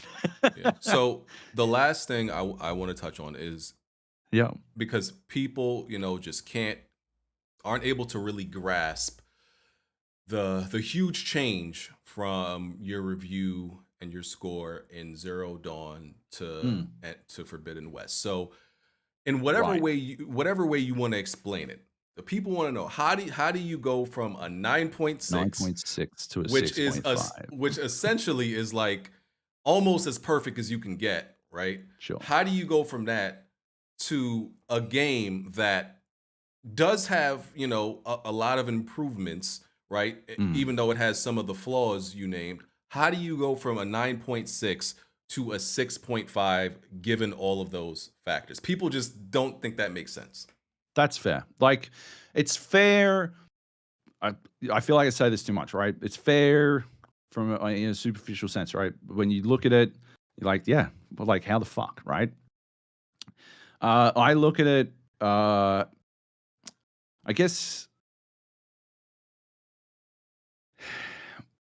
I keep like because I am balls deep in writing an Elden Ring review, and I keep Mhm. going to make references to that or spoiler shit in Forbidden West. But sorry, just give me a second. But No, take your time. I Take your look at time. it. I look at it in a holistic sense, right? In the idea that 5 years have gone by since Zero Dawn came out, and what we had in that time were things that did what Zero Dawn did better, right? So timing affects, that's one thing. Timing affects Oh, it's things. half a Yeah. decade, Okay. right? It's Yeah. half a decade. So, like by your count, right? That's 100 games Mhm. have gone, have come and gone in that time, right? 5 years is huge, right? There's no argument. Or, I guess you could argue, but like, I don't think you should argue that 5 years is something you can discount. So 5 years have come and gone. And in that time, games have done what Horizon did, and they've done it better. And then Horizon Forbidden West comes out. And yeah, I don't agree that from a gameplay perspective, it is solidly improved upon, right? Like Mhm. the comfort, the quality of life things that you were talking about, absolutely true. I think that yeah, menus, inventory, those sorts of things are absolutely improved upon. But from and again, I played Zero Dawn on default settings to Forbidden West on default settings, right? Mhm. All I see are these like tricks, these very, and they're not even complex tricks. They're basic cantrips. They've done these things that don't really hold up to any scrutiny. They are immediately better. They look better, but when you dig into them, they're either the same or worse, Like and shallow. that Mhm. yeah, there's definitely a shallowness to these improvements. Not all of them. Like you said, like I don't. Yeah, the the inventory one alone, phenomenal. Holy shit! Mhm. I did not enjoy sorting through my shit in Zero Dawn, but yeah, but all the other and the things that impact the real, like what are the pillars of Horizon, right? What are they? To me, they are traversal, Mhm. robot dinosaurs, obviously, and combat. Um, and I guess the story, right? The story was a big one for me in the first one. It's better, right? It's better in the second one, I think, except for don't worry about it. And so we look at these three pillars, right? And I don't think any of them are meaningfully better. And compared to the first one, they're worse. Uh, and if you look at it from the perspective of the 5 point scale, right? The common thread of games being reviewed between 5 and 10, and the bottom half of the scale doesn't exist, right?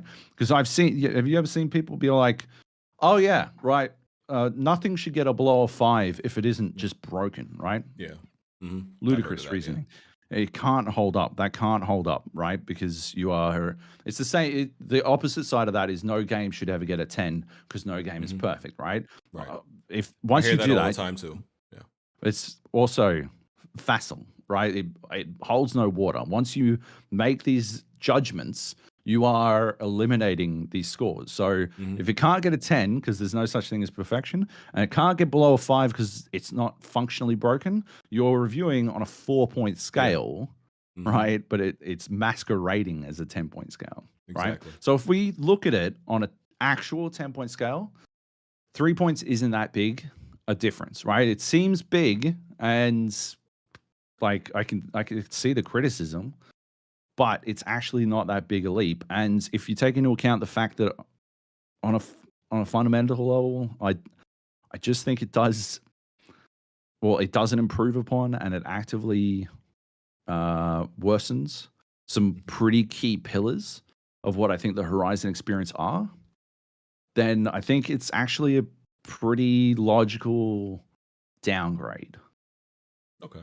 But it's a score out of 10, and it can be argued over for like the rest of eternity, basically.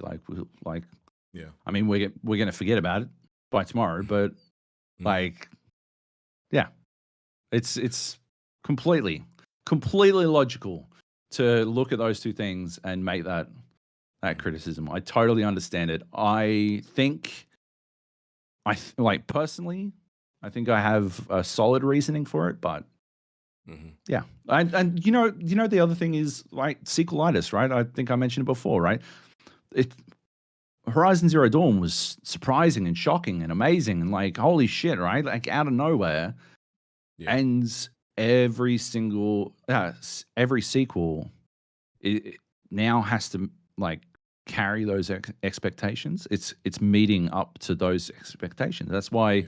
the best sequels of all time are Aliens or Terminator 2. These the either the unexpected and surprising again, Alien Mhm. to like horror film to action film, or to perfection of the form. Terminator to Mm, Terminator 2, you know?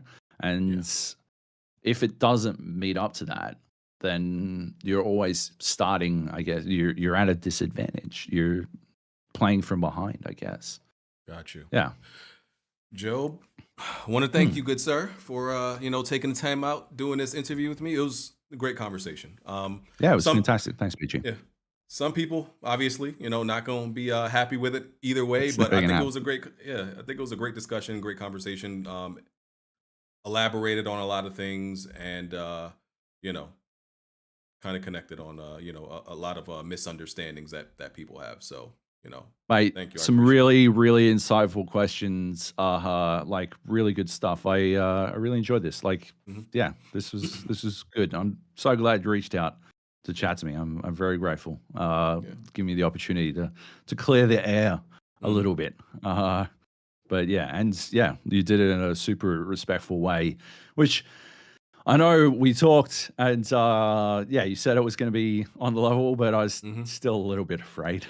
Yeah, I I'm won't not lie. trying to. Yeah, I'm not trying No, to no, like beat nobody down about a score, man. I'm just not interested. yeah, Yeah, not interested. So, yeah. yeah, for sure. Shout out to the audience, everybody that came through. Appreciate the viewers and yeah. If you don't have anything else, that's we I can don't. end on that. All Thanks right, so much again, man. all right. Thank you, man. You have a great night. Well, great. Yeah, Still a great morning. day. Morning. You have Yeah, a great great day. night. Yeah. Thank you. Thank you. All right, man. See you in the Take future. care. All right. See you, man.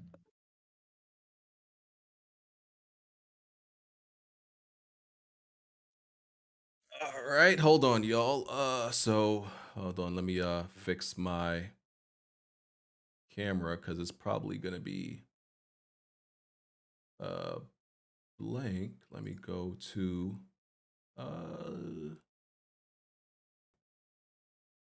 that's wrong. That's for Uncharted. Hold on. Gamer Advantage glasses Nope, not promote Oh, eye yeah. Either. Health. Okay, there we go. So yeah, that was a great interview. Listen, I hope y'all yeah, let me read the super chats. Hope y'all appreciated that. That was a great conversation. I really enjoyed that. Strictly Gaming. I saw what Strictly wrote. Somebody, I guess a mod deleted it, but it wasn't bad. Like shout out to Strictly. I know he said like he thinks that the guy is pretty much wrong, that he's tweaking, he disagrees. He didn't say anything disrespectful. Y'all didn't have to delete that. Emmanuel A1, I don't care what anybody says. BG, the best video game journalist out. Can Buddy tell the truth about the media's negative Xbox rating system? Well, sorry, buddy, but I obviously didn't ask him that. It was going on about 2 hours, and I felt like we got out of the conversation what we needed to, and we established how he arrived um at his point. And I don't, and like he said, I don't. I think he mentioned that he doesn't believe there's some type of like negative bias going on. Carlos Alvarado.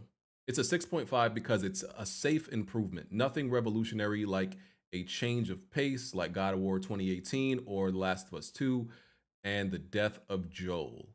I get what you're saying. Like it wasn't like this drastic, it's literally Horizon 2, Um improve upon everything you did in the first game. It's not like, you can argue that Last of Us 2 was an overhaul in a lot of ways um of the first game.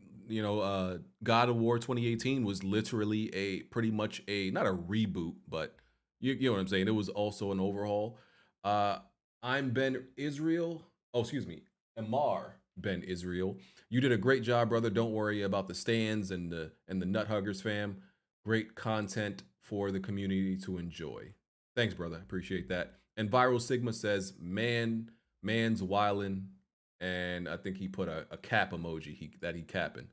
Um, so yeah, listen, I think a lot of people wanted me to like just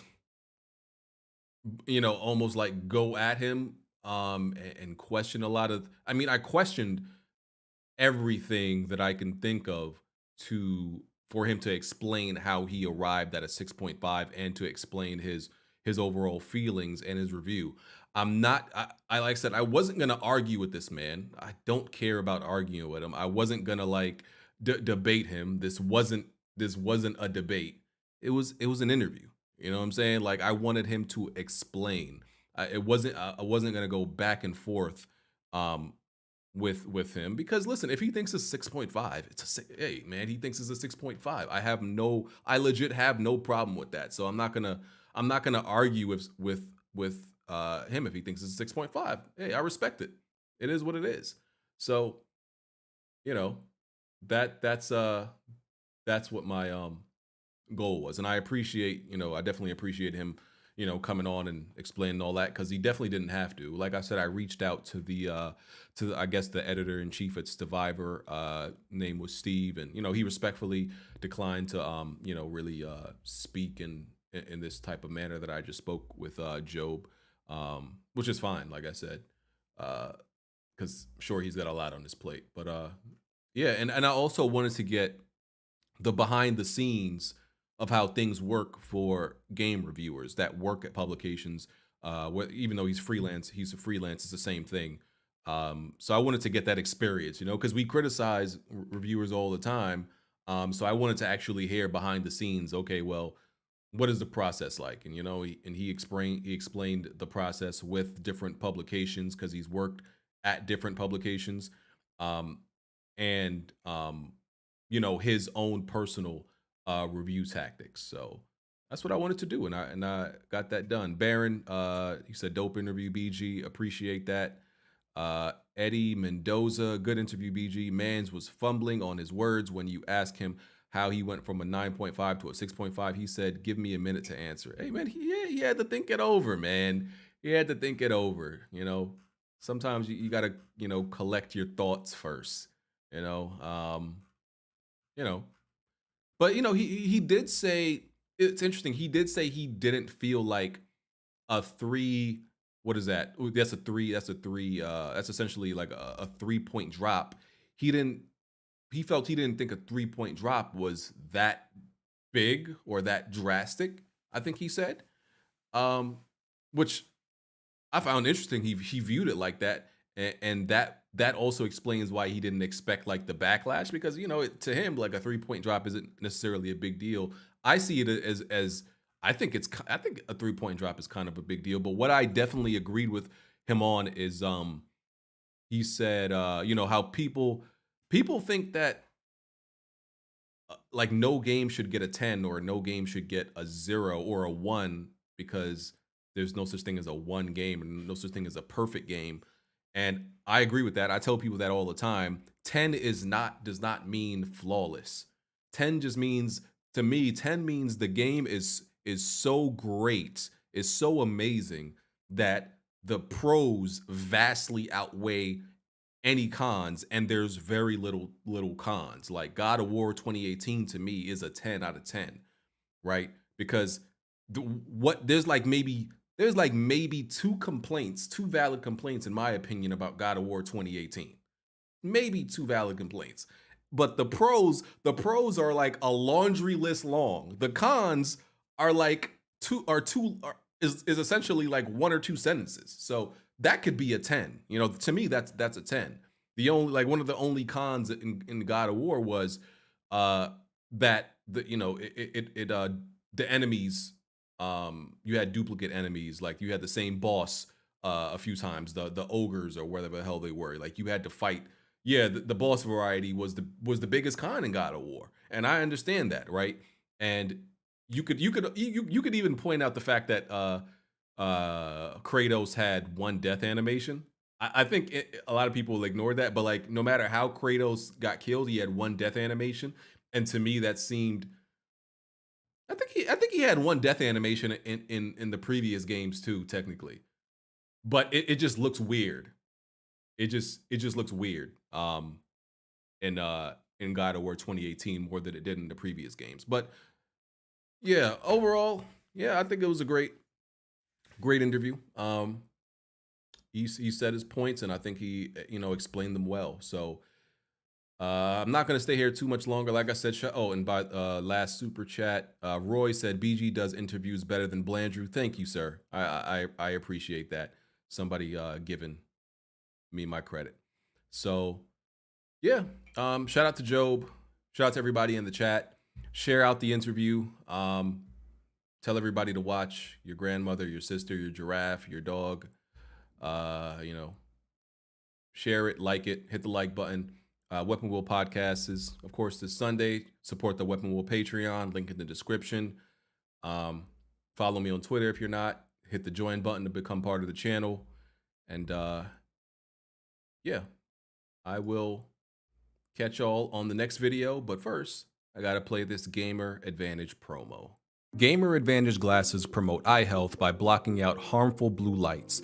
They are for gaming as well as everyday use. They help to reduce headaches, improve sleep, and are very comfortable.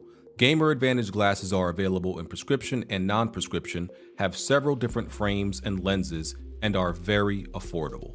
Use the link in the description and the code BGHDR for 10% off. Hey man, shout out to the sponsors. Gamer Advantage, get you a pair. These glasses are amazing. All right, so I'm out of here, y'all.